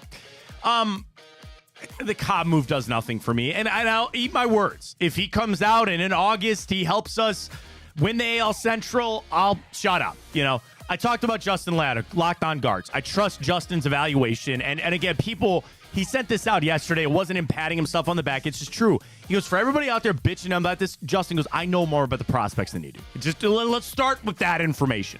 He didn't like that trade. He didn't like it because of Bresnahan or whatever his name is, Bresnahan or whatever. Justin's like, he's young, but he's got some upside. I don't like giving that up for a 36-year-old guy coming off of 3 different injuries. Had the hip surgery, had shoulder issues, and now he's got a freaking blister. So, like, you got to give something up to get something. That's how this works. And I believe when Antonetti was talking about he said if there were better moves out there, we would have made them. I believe him with that. But I also, you can make things happen. And would I be sitting here through the roof if you would have gotten Jack Flaherty? Well, of course. But if it would have cost you all of this stuff, like, I'm victim of the moment. Chris Antonetti can't be that way. He's got to think about the long-term future and health of the organization. But it's like, dude, you're in this, you're pushing, go for the now. Sorry, Alex Cobb doesn't do it for me. There's not much about Alex Cobb that does it for me. We'll see. I hope to eat my words. You got Matthew Boyd coming up. We'll see how it goes. Underwhelming. To our Twitter question, Ryan, votes, please. Yeah. Pretty even. 52.5 slight edge says yes. They are satisfied. They were satisfied with what the Guardians did. All right, so there you go. Say no. All right. I mean, again, not much else they could do, I guess, but couple comments. Danny, got better while keeping Manzardo and DeLauder in-house. No reason to be surprised if we make a deep playoff run. Would expect the front office to be very active in the offseason. This is the window. Let's go. I don't want to get to the offseason. I still got a half a season to go. Well, less than that, but Mike on Twitter, considering how, quote, expensive everything was, I got to give the front office credit. We upgraded a weak spot in outfield and got a solid number 3 starting pitcher, assuming he's healthy. Yeah, it wasn't cheap. It was not cheap out there. It was not. It's like the housing market right now. It was not cheap out there. We'll see. Alrighty, well, speaking of Jack Flaherty, no, the Guardians did not get him, but the Dodgers, with less than 10 minutes to go before the trade deadline, they land Jack Flaherty. He was arguably the best starting pitcher available at the deadline. Why? Because the White Sox, for some God-known reason, decided to keep Garrett Crochet. Dude, Garrett Crochet is sitting there laughing right now at the White Sox. Who's their GM again? Chris, is that Getz? Chris Getz. You look like a fool, man. And I get that GMs sometimes have to give in to players, but like that just you look so weak. And the other thing is, I guess if no teams came calling, if no teams really showed up, which I don't buy, right? Like, again, Guardians prospect list. I'm just going to go to, do you know who Dylan Frias is? No. He's in Double-A, 26th best prospect. I'd have given him, sure, have this guy. We'll take Garrett Crochet, even if he didn't pitch in the playoffs. Sure, go ahead. That's what I'm saying. Like, you literally just... Go ahead. Go ahead. Will Dion, left-handed pitcher down there in AAA. He's 24. Go ahead. Have him. We'll take Garrett Crochet for a month and then roll the dice that he would really stick to his word and not pitch in the playoffs. I'll do that all day. So the fact the White Sox, I guess, are going to hold out and maybe trade him this offseason, we'll have to see. I don't know. But, yeah, I'm shocked he didn't get moved. Flaherty was the best. And the underwhelming return, but, like, again, I go back to what Justin, I texted him this morning. He goes, that was a pretty good return there. That wasn't bad for the Tigers for what Flaherty was. And whether it was underwhelming or not for all these teams out there, with, again, the White Sox moving Fetty, with the Tigers moving Flaherty, they didn't go with Tariq Skubal. A lot of teams wanted a lot of starters, and they just weren't there. Price was too high. Antonetti stood pat. You're just going to rely on your guys to do it. Now, the thing is, this roster is still good, right? Like, there were holes, but nothing I don't think you could overcome, and especially if you get Gavin Williams pitching the way he did yesterday. If you get Gavin Williams of yesterday, you're going to be doing just fine. You'll be doing all right. Alrighty, well, bad news for Angels fans and really bad news for the MLB in its entirety. Nobody wants to see one of the greatest stars be out of the game for an extended period of time. But the Los Angeles Angels said Tuesday that they're shutting down the rehab for star Mike Trout. There's no details revealed about Trout's setback, and they did not specify how much more time he was going to miss. Get him out of there. Get him out of there. And I'm sure maybe he wants to stay there. Rob Manfred's got to call them and go, just we'll create an exception. We will literally create a rule to let you get Mike Trout the hell out of there. Seriously. He doesn't deserve that. Baseball needs him to be in a major city on a contending team. Get him the hell away from the Angels. Like, the Angels they're in L.A. Does it seem like there's two teams in L.A.? No, it's just the Dodgers. Seriously. I know they want to put a team in Nashville. Move the Angels. I know the A's are already gone to Vegas. I could make the case you should move the Angels somewhere else. Seriously, they are that bad of an organization. It seems so long ago from the Tim Salmon era, and you've got nothing. You're wasting. You had to get rid of Shohei Ohtani. How bad does Mike Trout feel that watching Shohei be able to leave there? Yeah. And I know that he signed that deal. You got to remember, too, $400 million for Mike Trout in California. Ain't really $400 million, buddy. Get him out of there, please, for the love of God. I feel bad he's hurt, too. I really do, because that's probably the only reason why he's still there. Would they have traded him? I don't know, but get him out of there, man. DFA him. Yeah, DFA him. Just do it. Just let him go. Somebody will pick that deal up. Just get him out of there, man. Alrighty, we're flipping over to football. The Bears and DJ Moore have agreed to an extension, a 4-year, $110 million contract. Matt, this is the third most guaranteed money for a wide receiver. He's behind Justin Jefferson, who has $110 million guaranteed, and A.J. Brown, who has $84 million guaranteed. The University of Maryland put something out that was kind of confusing to me about the first player to have all 10 of their first seasons guaranteed or something like that. Like the first wide receiver. And I was very confused. Maybe they just mean out of Maryland. I don't know. It was really confusing. But no. Here it is. SportsCenter. DJ Moore is the first player in NFL history to have his first 10 seasons of his career all guaranteed. So rookie deals are usually fully guaranteed. Yeah. Then, what did he sign? Did he sign another deal in Carolina that I missed? He must have.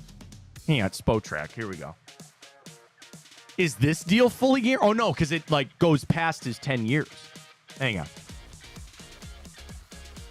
All right, rookie extension. That's not it. Okay, his rookie deal in 2018, 4 years, $11.7 million, guaranteed was 10.3. Then he signs a 3-year, $61 million extension with the Panthers with $41 million guaranteed. That was supposed to run 22 to 25. So now this deal takes over with the guaranteed money up front. That's what it is. He had his rookie year, a rookie salary, which is pretty much guaranteed for 4 years. Then he signed a deal that guaranteed him 22 and 23, and now he signs another deal that guarantees him the money for the next couple of years. That's pretty crazy. I mean, good for him. But isn't that crazy that it's DJ Moore? Yeah, that is nuts. And not somebody else? And I think he's a fine wide receiver. Yeah, he's very But what does that tell you about the Bears? Like, they're trying to quick turnaround in this thing. I mean, DJ's never had a quarterback. And then you're doing what now? You're paying a lot of your other guys while Caleb Williams is on his rookie That's what deal. you have to do. That's fine. But what are you doing? You're putting all your eggs in your basket that Caleb Williams is going to be really good. Yeah, I mean, everybody thinks he's I think next he Messiah. is. Maybe. I don't know. But that's what you're afforded when you got a quarterback on a rookie deal. I just maybe would have done it after his rookie season to see what you got in Caleb Williams, but I guess that's why I'm not running the Bears. Alrighty, well, lastly here for the morning update, Matt. Really no surprise here, but Simone Biles leads the U.S. women's gymnastic team to another Olympic gold. That means she's earned her 8th Olympic medal, becoming the most decorated American gymnast in the history of the Olympic Games. Yeah, and I watched a little of it yesterday. I watched table tennis last night, which is always great. But Simone Biles, the GOAT term gets thrown around. This is undeniable. And how powerful that must be to be an athlete like that on the greatest stage against your greatest peers and competitors. And as long as you're on, they have no prayer. They have no prayer. She was submitting moves because, like in gymnastics, you have to submit the move you're going to do so they can judge it. She was submitting moves that people had never seen before, ever heard before, and they didn't know how they were going to judge these moves that she was going to pull off. It's incredible. I hope we see her at another one. But think about her. She is, 27 years old? That's old for gymnasts. Like, I think about that, and it's sad to say we might have seen her on the Olympic stage for the final time. I hope not. I pray to God no. But it's incredible to watch her. She is the best to ever do it. Where's she from? So she was born in Columbus. If you That's go what I thought. I thought it was Ohio. She grew up in Texas. She unfortunately had a very tumultuous childhood. She was born in Columbus, and her mother could not take care of her and her siblings. So her memory serves, her grandparents adopted her and one of her other siblings. And then her grandparents' brother and sister adopted the other 2 siblings because her mother, unfortunately, was, drugs and she just couldn't take care of her kids. And, man, I hate that. Those stories just tug at my heart, man. When you have, children that their parents, it's sad. But, I mean, think about that, about what she has turned her career and life into. But yeah, so she's like, I guess we kind of can say that we claim her as an Ohioan because she was born in Columbus. She was really raised in Texas. Gotcha. And then there were stories too, like when they really found out that she was going to be like this good, like she kind of left school, she was training so much and all that. But yeah, she had a tough upbringing. She's dating a football player, isn't she? Yeah, Jonathan Owens, I think is Packers, what it is. Right? I think he left the Packers. I think he's on the Bears now. Because the Bears came out and they said, no, we're going to let him go, over to Paris to watch, her compete, which is great. By the way, did you see they're going to actually do the triathlon on the river? Up against the deadline, all of a sudden now there's no bacteria levels in the river. So that's going on. I was going to ask this a little bit later. We'll do it before Noah joins us. Do you care about the Olympic medal count? Because I log in on my computer every morning. I have when I get ready to go here for the show, I always have the latest news stories. My top news story this morning was the Olympic count. Now we have the most medals, but we're trailing in gold. Do you actually care? I mean, not a little bit, because we're proud Americans. I guess you don't want to see us get smoked, but I don't know. I just enjoy watching. I enjoy again. I sat down and I don't know how good Team USA is in ping pong, but I watched table tennis yesterday, which is nuts. Badminton's always fun. Wrestling's starting to go for me, but I just thought it was interesting if you really care about the Olympic medal count there. Noah Weiskopf's going to join us. You can follow him on Twitter and Instagram. Browns with Noah, of course, part of the great crew over there at OBR. Lot to get to with Noah as we welcome on in down there. They're going on to Greenbrier. We're up here. Noah, really appreciate your time as always, man. We haven't talked to you since the Mari Cooper restructure, and I started this by Noah. I was shocked that they didn't do extra years for Amari Cooper, because I thought that would have been number one for Amari Cooper, was to fight for extra years. That didn't happen. Just your biggest takeaway from the restructure, the guaranteed money, the incentive money for Amari Cooper this season coming up with the Browns. I was pretty surprised, to be honest with you. I thought that it would be one of those extensions where there's another year or two added on. But, when you sort of look at it in perspective, it really made sense for both sides, right? Amari wanted to be more fairly compensated for the other wide receivers in his production. He got that $20 million base salary fully guaranteed, which is a big deal, and then got the chance to earn $5 million on this 1 year based on incentives. And for the Browns not having to commit to him long term, they can sort of go from there. And I know Andrew Berry did not shut down the fact that they could still extend him during the season. They could still extend him prior to him hitting free agency next offseason. So there's still a lot of moving parts here. But, ultimately, I do think that it made sense for both sides. Both sides are happy. And it's almost like Amari's just going to bet on himself and play in a contract year, knowing that if he plays really well, he can get more money and then another contract, whether that's in Cleveland or somewhere else. Where do you think that stands, Noah, within Cleveland? Because we've talked a lot about it on the show this week about if he has a good season, well, that assumes that Deshaun Watson is having a good season. Then that opens the door that maybe there's an extension for Watson that you're going to have to account money for. Then you talk about Jerry Jeudy. If you see said Tillman, take steps forward, there's just like so many moving parts. And I think that's probably why the Browns are happy with this move, because they get to see it play out.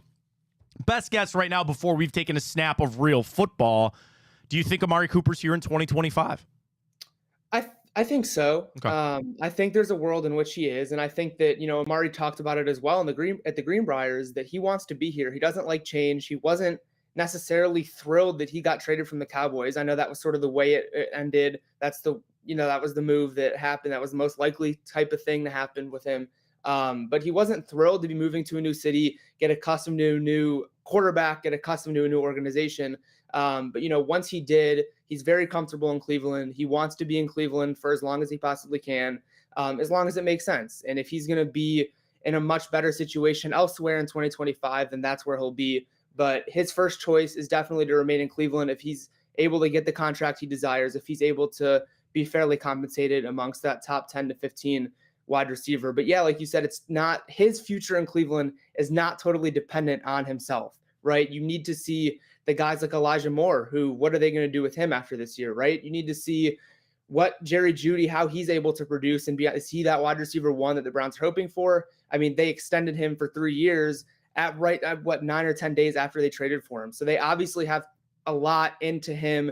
They really want to see him produce. So it's really dependent on that. And even Cedric Tillman, like you mentioned, right? Like this younger guy who they still have a ton of belief in that they know can develop into a solid wide receiver. So it's just a bunch of moving parts. We'll have to see. And like you said, like this is the perfect avenue for the Browns to just let everything play out, see how it happens on the field, and then go from there.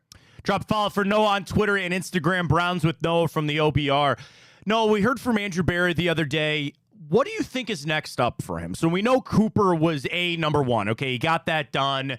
What do you think is next on that checklist for Andrew Berry? Or are we just good to get ready to go and just play the season out like there's nothing pressing for AB to still get done before that Dallas game? I don't think there's anything pressing to get done before week one. I think that you let a lot of these competitions shake out. There's some really good competitions outside of the tackle job.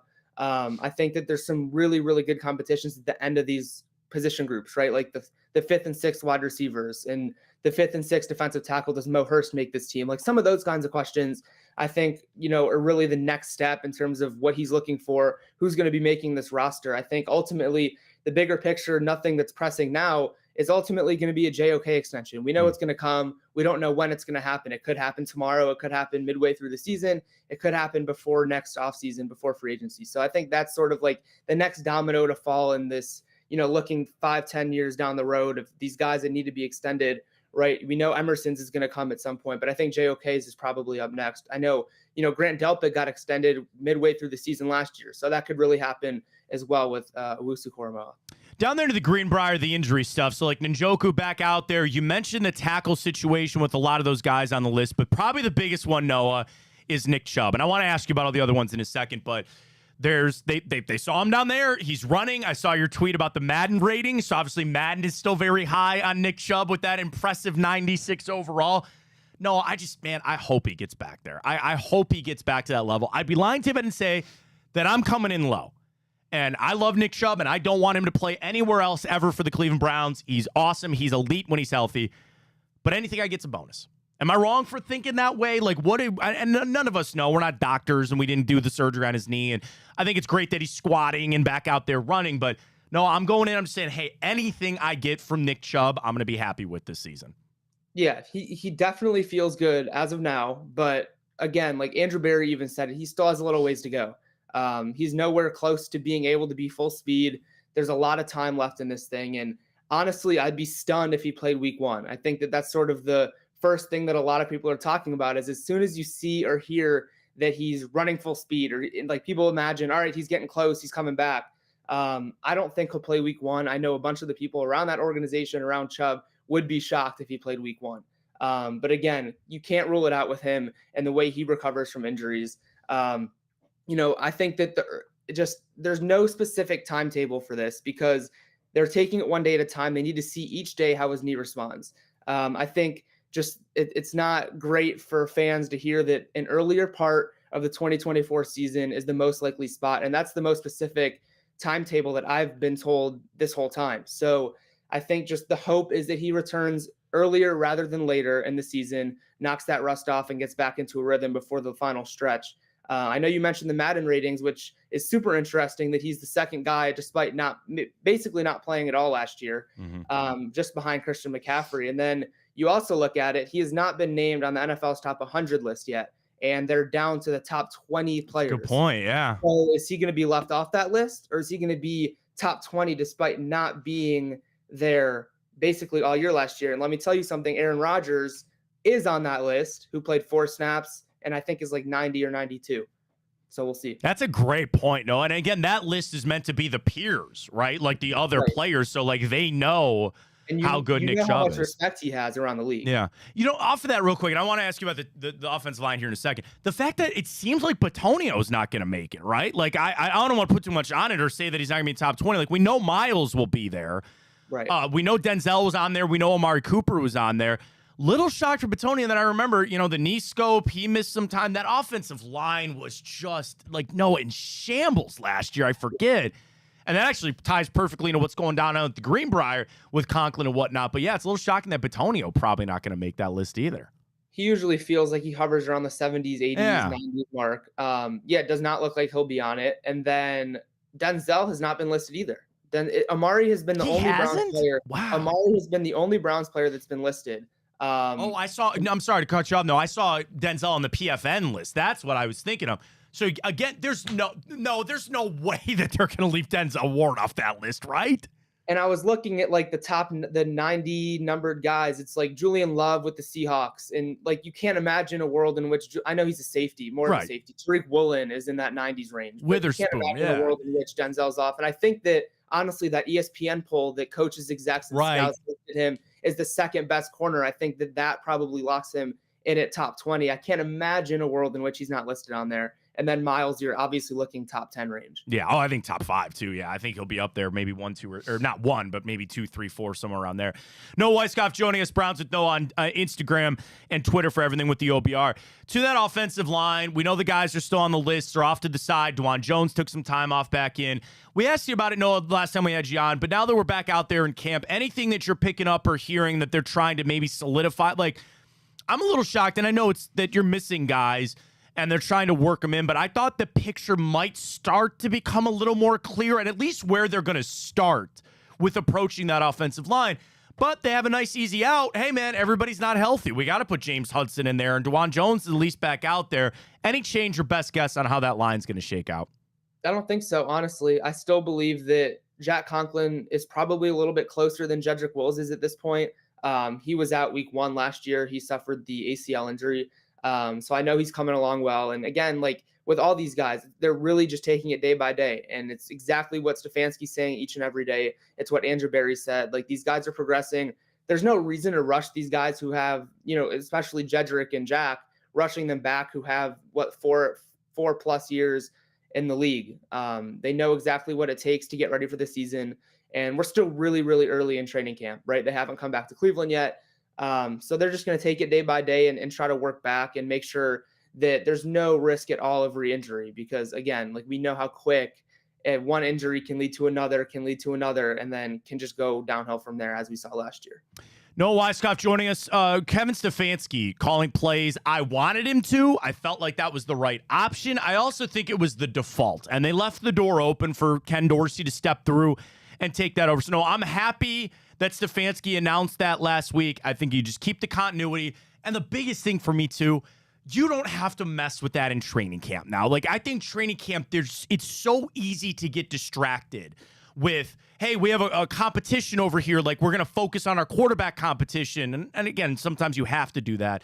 But that would have been one more distraction of every period trying to go, all right, well, Dorsey's going to call plays here, then I'm going to call it here. You just get that out of the way. Stefanski's calling plays. You can focus in and get your work in training camp. No, I'm over the moon about that. I think it was the right call from the Browns. Yeah, and I think it's really funny, too, that we ask Kevin Stefanski at basically any point we can whether he's going to be calling plays or not, especially over the offseason. And then the one time he announces it is when he wasn't even asked. It was in his opening statement the first day. He said, yeah, so I'm going to call plays. But yeah, I think that I was honestly a little bit surprised. I thought that Ken Dorsey had a good shot there at calling the plays, but it looks like, Kevin has the experience. He's done it at a high level for the Browns. He's been a really good play caller. And for him to keep that, I think it's significant. And I think that also, obviously, everything's going to be working together. The two of them are going to be together on every single decision. With Ken Dorsey's background and what he's done, especially in Buffalo with that offense, I wouldn't be shocked at a world in which Ken Dorsey maybe gets the chance to call some plays in the preseason. I think we saw that with Kevin and Alex Van Pelt, where he let Van Pelt call some plays in a couple games in the preseason. Maybe something like that. But yeah, the two of them are going to work together on everything when it comes to the offense and make sure that everyone's on the same page. No, anything else as we get ready to go? The Greenbrier, obviously, for a couple of more days. Then they'll get back up in your Berea. We got football coming back tomorrow at the Hall of Fame game, which is great. Anything else that you're really kind of focusing on over the next week or so with the Browns down there wrapping things up in Greenbrier? I don't know, over the next week or so. I know that, the Greg Newsome stuff, when he originally had surgery on the hamstring, it kind of shocked a lot of people. I think Dalvin Tomlinson, both of them are realistic. I know Andrew told us this, and both of them are realistic to return for week one. I think that Dalvin will be back sooner rather than later with his knee scope, but man, hamstring injuries, especially with DBs, scare me a lot. And him having surgery on that hamstring, he's going to have to work back through it. Hamstrings are stuff that can linger. So we'll just have to see with both of those guys. But I did actually pop in on the show, I guess about an hour ago, just for a second. I heard you guys talking about standings and who you think's going to win. Oh, yeah, and yeah. I was shocked that nobody was higher on the Texans. I was shocked. So I'm glad you brought it up. So we go back. So Will Brinson did 7 teams, because there's always the average of 7 teams that kind of go through, and Houston was on the list for him. So I'll make it. I know you're listening, but just to give my kind of side of things, I do believe in the Texans. I got this thing with Trevor Lawrence, and I can't help myself, and I don't know why I am the way I am, but whatever. The Texans, the Browns bias isn't even a thing. Okay, they beat us. They're a good team. I put a little on that rookie quarterback doing it for a second year, rookie head coach doing it in the second year. I guess I'm just trying to put the Maloik on them, knowing that they're so good. But obviously, you think the Texans are going to be pretty good. Maybe I'm too high on the Texans. I think that they're one of my dark horses to win the whole thing. I think that C.J. Stroud and what he's shown in his first couple of years in the league has been unbelievable. He showed, and he's already proved that he's a top 5 to 7 quarterback in the league. The dude can flat out sling it. And then just looking at their roster, I mean, they added Joe Mixon at running back, who they haven't really had a consistent running back in a while, right? And then you look at the receiver room with bringing in Diggs. They have Nico Collins, who's shown to have so much promise, and Tank Dell coming back. Those 3 wide receivers, extremely solid. And even behind them, they still have a guy like Robert Woods, John Mechie. Like, those guys are still in the mix there. And then they have obviously Dalton Schultz at tight end, another vertical threat that proved to be deadly against the Browns. And their offensive line is extremely solid with Laramie Tunsil, future Hall of Famer. I know they have Shaq Mason on that line, a bunch of solid. And then not even to mention their defense with a defensive-minded head coach. They added Danielle Hunter, They have Will Anderson still, who had a phenomenal rookie year. And then at linebacker, I mean, they added Azeez Al-Shaair from the 49ers. DBs, they have Stingley still. Stingley, yeah. Will Petrie, Jimmy Ward. They drafted Kamari Lassiter in the draft. They have Desmond King. They have Ohio State great Jeff Okudah, Mike Ford, who was on the Browns last year. I just think that they're really, they have a ton of depth. They have a good head coach that can really control that defense. And then I know they kept the Browns had interviewed their quarterbacks coach to see if he wanted to be an OC in Cleveland. They kept him. So there's still continuity next to Stroud. I don't know. I think that they're a dark horse, and I think that it could be them and KC in the AFC Championship game. Yeah, and I could totally see that, Noah. And I think it's kind of off the conversation we were talking about where you have favorites in divisions, but even there, like, yeah, I could see the Colts taking a step up, you know, again, with the Jags, but you think they're favored there. But we were talking about the 8 divisions in football, and I really only think there's 2 that are set in stone. And I don't know your thoughts. I think it's Kansas City out west, and I think it's the 49ers out west. I think every other division, I can make the case for 2 different teams to win it there. I think so. And I just think for me that the Texans are going to win that division. Yeah. I think they're too good. They have too much star power now. And they kept their main core. They have a bunch of young guys that are making such an impact with the Will Anderson. Things go bad with Stroud. They can just go back to the Ohio State well and get Will Howard up there too. That's fine. Right. Well, we'll see if what he ends up being drafted based on the year he has. But yeah, Will Howard, or Will Anderson, Derek Stingley, and then like even young guys like Jalen Petrie has been playing well. Tank Dell had a great year before he got hurt. Nico Collins, all those guys. Yeah, no, I get it. And that's like, you know, what Miles said. It's a slaughterhouse, man. The AFC, certainly the AFC North, as you look around, and then we get into the strength of schedule, like how tough it's going to be for the Browns. And, you know, they were on that list. No, they were. Will Brinson, I get it. You know, the turnover tells you every year that half of the playoff field that made it the year prior won't make it again. And the Browns are easing pickings on that. I get it. They're low-hanging fruit on that because it all comes back to what? Deshaun Watson. And we have that conversation just like every Browns fan out there, if he's going to return to form, or I don't want to look at 7-on-7 videos and tell everybody that he's back and he's going to be doing all these great things. But here's the scariest thing, Noah. The Browns could get Deshaun Watson back to a top 12 level. The defense could be solid, and you could still miss because the rest of these teams, the Bengals back, whether the Steelers figure it out, the Ravens are good, but then the Dolphins and the Jets, and again, the Jags and the Colts and anything. Like, you could have everything go well for the Cleveland Browns, go 10-7, and still miss.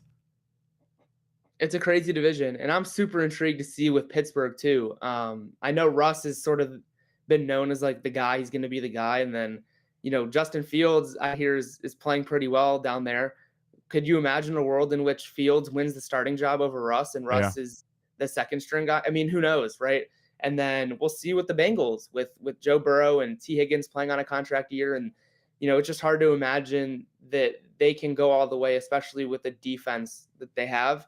It feels like every year everyone's waiting for them to kind of take that next step, to have that next dominant defense to match with the offense. And just every year it seems like they sort of stay put on defense. But like Trey Hendrickson is a beast. Yeah. So we'll see. Yeah, it's great stuff. No, really appreciate it. Browns know Twitter, Instagram. We'll catch up maybe next week as we get geared up for that first preseason game. All right? Yep, we'll talk soon. Thanks. There you go. Noah Weiskopf, Browns with Noah. And I get the Texans part of it, what he's talking about. Like, on paper and everything you see, they should be great, and they should run away with that division. I guess I'm Ryan. I'm just like, hey, sometimes it's too good to be trtrue. Sometimes I sit there and say, where's the banana in the tailpipe on that? And that's the thing too, kind of even off of what we were wrapping up there with him. I always say this about football. There's going to be a game that you win that you're not supposed to, usually, and there's a game that you're going to lose that you're supposed to win, right? I say the same thing about playoff teams. Before the season, there's going to be a team that you thought lock playoffs. They're not going to make it, and there's going to be a team coming out of nowhere. And I think last year, Houston was that team coming out of nowhere, and the team that lost was the Bengals. Yeah, right? I mean, I don't think it's a question. Talking about the AFC. I don't think it's a question of talent for the Texans. It's just kind of a multitude of things. Like, I mean, you look at the Browns, right? You go to the playoffs in 2020, then just stuff happens, for lack of better terms, and you don't make it. I mean, like, CJ Stroud, as amazing as he is, the not downside, but one, yes, people now have a full year of tape on him. Two, there's expectations now that they have that they didn't even weren't even in the same stratosphere beginning of last season. And then 3, I mean, a second-year head coach in D'Amico Ryans. I mean, it's a tall task, as talented as you are. And like we said, talent isn't really the question. It's just we know how fluid the NFL is, and all those factors come into it. They love that, and as you said, every right? team, there's one team you think is going to be really good. There's one team that you think is going to be really bad, and then they just completely 180 flip the expectation of them. They love it. They love the new teams getting in. They like the new blood, and that's the thing. The Browns, it's kind of weird because you don't want the new, like, we're actually finally established, so to speak, and that's me coming off a 1 playoff appearance, so we kind of backdoored our way in, but we made it. You know, the Chiefs hate that. They're like, nope, we want to be here every year. The Bills every year. By the way, what did I say last year? I'm still going to put that on the Bills this year. But that's how hard things are going to be. And I do think, you know, as we watch the landscape, you understand the AFC will run through the East and the North. That's it. I am just going to crap on the AFC West for as long as I can because the Broncos and Raiders suck. Then I'm just going to crap on Jim Harbaugh. Like, do you really think you're going to flip that Chargers team around that fast when Quentin Johnston can't even catch a freaking ball in practice? Have you seen those videos of him out there? Yeah. He's our number 1 guy, and he can't catch anything. He had a horrendous rookie. Oh, yeah, bad. So now you set that aside of the West. The South, which, again, I will listen to about them maybe stealing a wild card. They probably will. Ryan, the fight is on. I think between the East and the North of who's going to get 2 who's going to get 2 wild cards. Because I could see that happening. That the South just gets 1. Because, again, I like the Colts. And I love the Colts on paper. Let me see that before I start putting stock in them. Then, okay, Texans fine. And the same thing with the Jags. You go to the East and the North, and you believe that the 3 playoff teams should go 2-1. Really. And I don't know what it is, whether it's 2 coming out of the East or 1 coming out of whatever. That's how I really think it should potentially play out. Like, would you be that necessarily shocked if I told you, like, next season the Jets finished 7-10? No. Right? No. You know what I mean? Aaron Rodgers keeps bitching at Garrett Wilson like he is. Like, you see, I shouldn't read into those like, videos, but still, like, could they go 100%. 11-6 or 11-7, whatever it is? Yeah, but like I don't know. That wouldn't necessarily. That's not a team that would. You want to know shock the me. word? You want to know the word? And I can say this about stuff. They're volatile. Yeah, they're volatile. It could go great, could blow up in their face, and that's where the Browns kind of sitting with where they're at. I like this. It's going to be a fun season because we're supposed to be good. We're expected to be good. But Ryan, there are going to be games on prime time. I've dreamed about this for a long time, man. I'm going to watch a vast majority of NFL games with actual importance to the Cleveland Browns. Yeah. I will be the biggest anti-Dolphin, Jet, Bills. And again, I've always rooted against the Bengals and the Steelers and the Ravens, but I'm going to watch every game of the Colts hoping they lose. I don't want to see the Texans win in a game because we're in this thing, man. It's so great. And I know we've had expectations in the past, and we've always failed to live up to them. And it's dependent on what the Browns do. You know, the Browns stumble out of the gates by November. I'm not going to give a damn what anybody else is doing. But as long as we're in this, you're going to watch every game that those opponents are playing, rooting against them. Because you are, again, the Bengals, the Steelers, and the Ravens. They're right here. They're right in front of your face. On the periphery, though, what are the Dolphins doing? What are the Bills doing? How good are the Jets actually going to be? Even Kansas City, even Houston, even the Colts, the Jags, like all this list of my rooting against them, basically. That list is stacked now. And it's a lot of intrigue. A lot of bets to be placed, too, on that. True. But you're in it. You should be a part of it. And how you play it out there, we'll have to see how it goes. All right, we got to catch a break. We'll get to Time Hop coming up a little bit of shorter version. And The Rock is in some trouble. Uh-oh. Dwayne The Rock Johnson. And it's one of our greatest things in our country.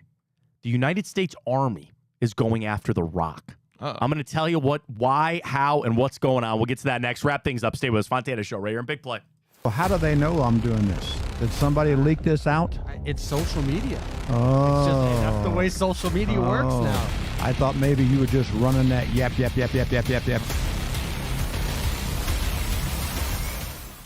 Welcome to Big Play, a sports media team that started back in 2014, and now we're not in a garage. Look at us, incorporating some of Cleveland's favorite sports personalities, bringing you fun and compelling content from downtown Cleveland. Coming to you live from the shores of Lake Erie and Burke Lakefront Airport, join Team Big Play for all the best sports talk in Ohio. Check us out on social media at Big Play, bringing you fun and compelling content from downtown Cleveland. Anthony Schlegel, just how physical he was. You saw the girth and the power and everything he was bringing to the table, especially when he was a nice beefy 255 playing middle linebacker. We were called soft last year. You don't want to be soft, especially when you come to the playoffs. So that's going to be a process throughout this season of establishing us as a harder team here in the I don't buy into this nonsense, this conspiracy nonsense that he's got his money and he's dogging it. That's ridiculous.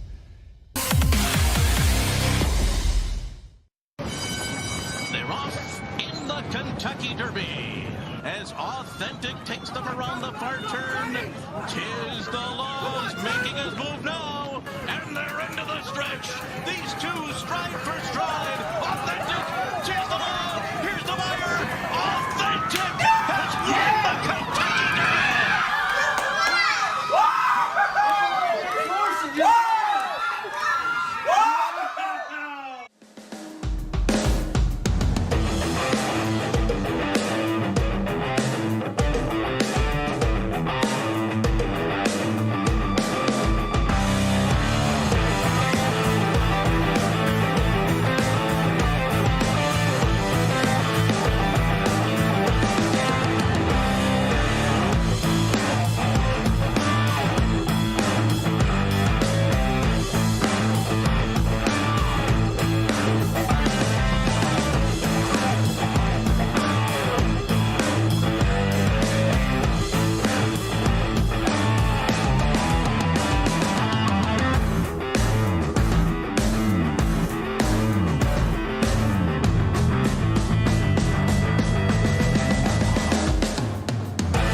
All right, short time hop. I blame myself. I forgot to do it this morning. So I usually come in. I always check it. Dude. And I usually...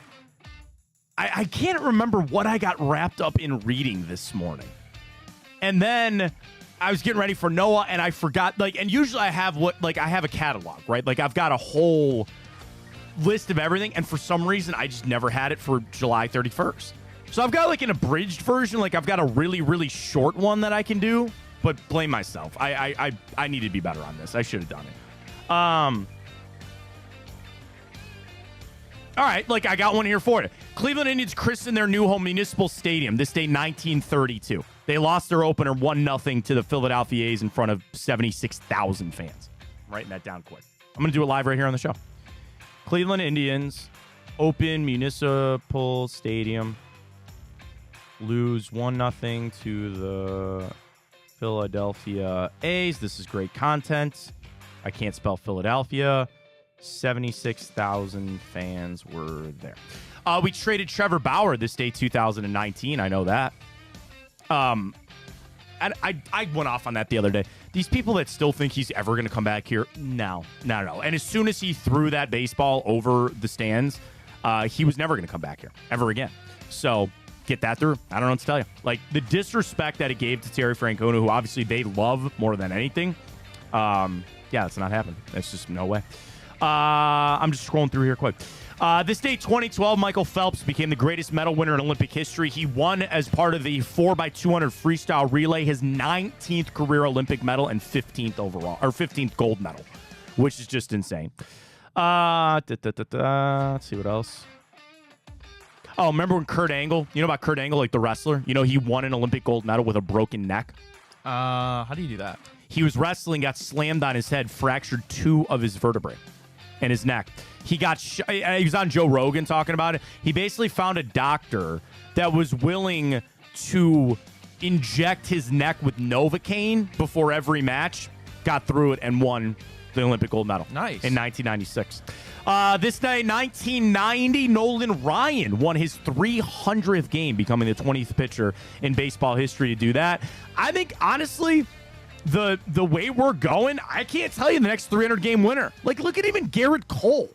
You would have thought, like, oh, man, he's going to mow everybody down. He's hurt. He's come back. He's been crap.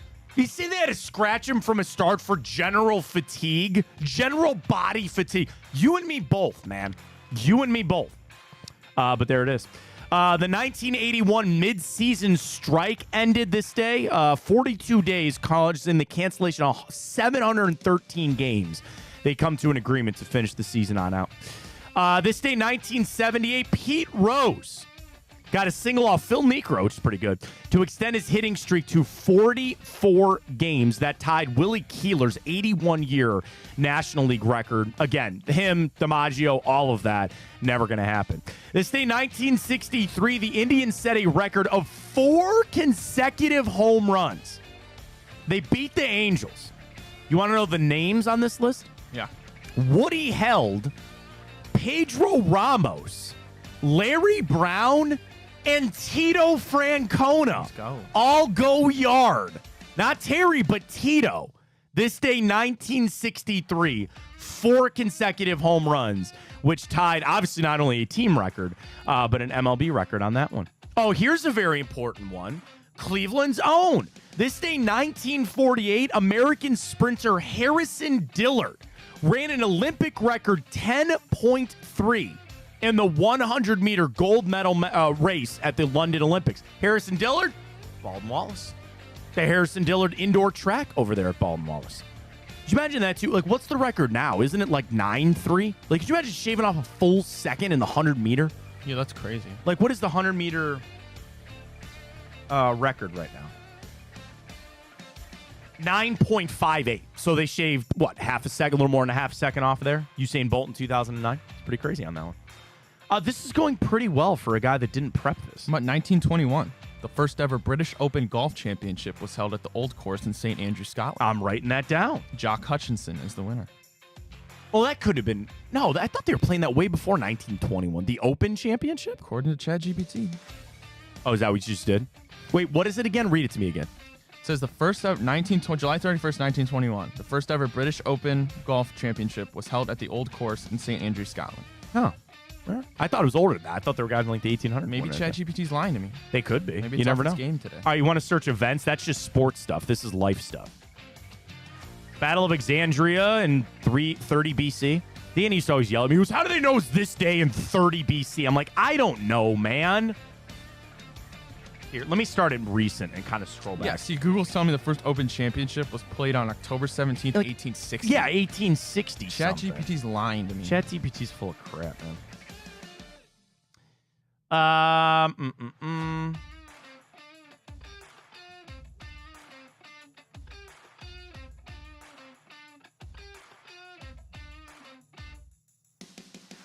Rihanna was on the cover of Vogue this day, 2018. Wow. The first ever black woman to be on the cover of British Vogue. There you go. Facebook discloses and removes Russian-linked network of sites attempting to interfere in American politics this day, 2018. Probably shouldn't have brought that up, but what it is. Yeah, I'll probably have to prep that a little bit better, and I really apologize. I've got some birthdays for you. Mark Cuban, AJ Green, J.K. Rowling, Zach Brown, and B.J. Novak of Office fame. I've got one movie for you if you'd like it. Sure. Okay. Came out this day, 1998. This is a comedy duo. So there's 2 guys that are comedians that are writers, and your hint is they have launched one of the most successful TV shows in history. Not only just animated shows that's still on the air, but in history. They made a movie that came out this day, 1998, where they were bored, so they created their own version of a game out in their garage, in their driveway, to win a bet, and then it got launched into a network and an actual television show, or actual like TV, or I'm sorry, sports. They created their own sport. And It's a combination of 2 very popular sports. Basketball? That is correct. Have you seen it? No, but I've heard No, of but you have heard it. Basketball, because Trey Parker and Matt Stone, who created South Park, they did basketball this day, 1998. So, again, not bad figuring out when I didn't have it prepped. You want the story about The Rock and the Army? Yeah, please. So the Army is seeking to recruit money from an $11 million marketing deal with the United Football League and celebrity Dwayne The Rock Johnson. According to military.com and their report, citing Army documents, they are after $6 million of the $11 million because it failed to yield a single recruit. Wow. So imagine this. The Army gets in with The Rock and the UFL, and we're going to sponsor this, and we're going to do all this other kind of stuff. They spent $11 million.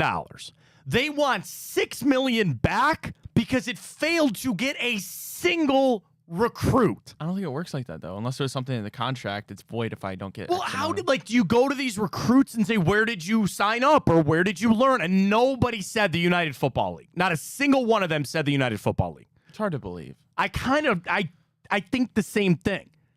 An Army spokesperson told military.com the service is in the process of working with the UFL to determine the final amount it's hoping to recoup in the deal. But according to the documents, they want $6 million back. The Army also expects Dwayne The Rock Johnson, who's co-owner of the league, to tout the Army in Okay, so this is what they asked for.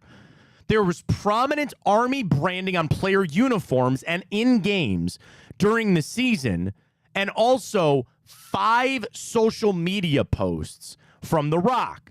He has 396 million followers on Instagram. Johnson's posts were valued at $1 million apiece. But according to the report, Johnson only made 2 of his Army-related posts and none since April. I guess they have a gripe on that. A review conducted by the Army projects that the partnership led to a loss of 38 enlistment. So how did they lose enlistment over that? Huh. Interesting. I got to say, UFL, I'm assuming a lot of people didn't really hit. I get that they're trying. I tuned into some games. I placed some wagers. I know Coach Greg is on, the DC team and all that kind of stuff, but could you imagine pissing off the Army? No. Wanting their money back? There it is. They want $6 million back. And again, it sounds like he just defaulted because he didn't post on Instagram when he was supposed to. Oh, Dwayne. What a miss. That guy's got FU money, so it's not like he really cares. But still, what a miss there for his team.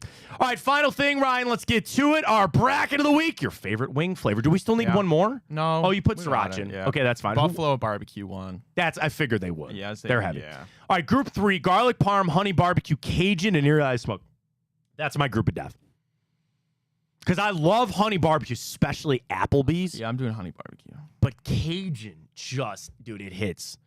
Group 4, teriyaki is my answer. Sweet chili's fine. I like lemon pepper and sriracha. Teriyaki my easy answer. Yeah, I Group think 4. I'll go teriyaki as well. Yeah, I think that's probably where it is. So go vote at Matt Fontana Show. Drop us a follow there when you can. Really appreciate everybody joining us. Back tomorrow, Thursday edition. We'll get you geared up for the Hall of Fame game tomorrow. Ryan, do you want to do the drink game tomorrow?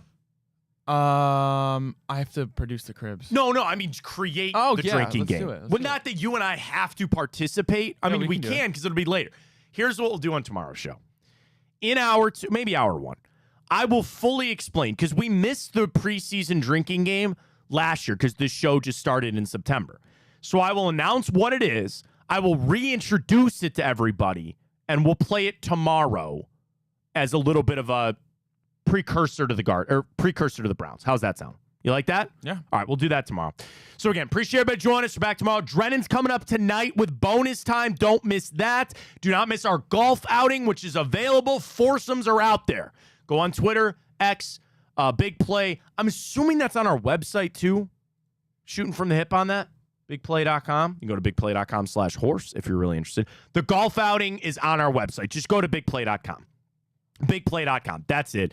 So check it out. Sign up there. We got some foursomes available. And again, I'm going to say this every single time. There's a charity component to this. If you have a charity, you work for a charity, we have free activations for charities to try to raise money while we're out there. So we want that to be a big part of it. So just go check out bigplay.com. You'll see the link right there for our golf outing coming up in August. Appreciate everybody. Join us. We'll talk to you tomorrow. For Ryan Tyler, I'm Matt Fontana as always.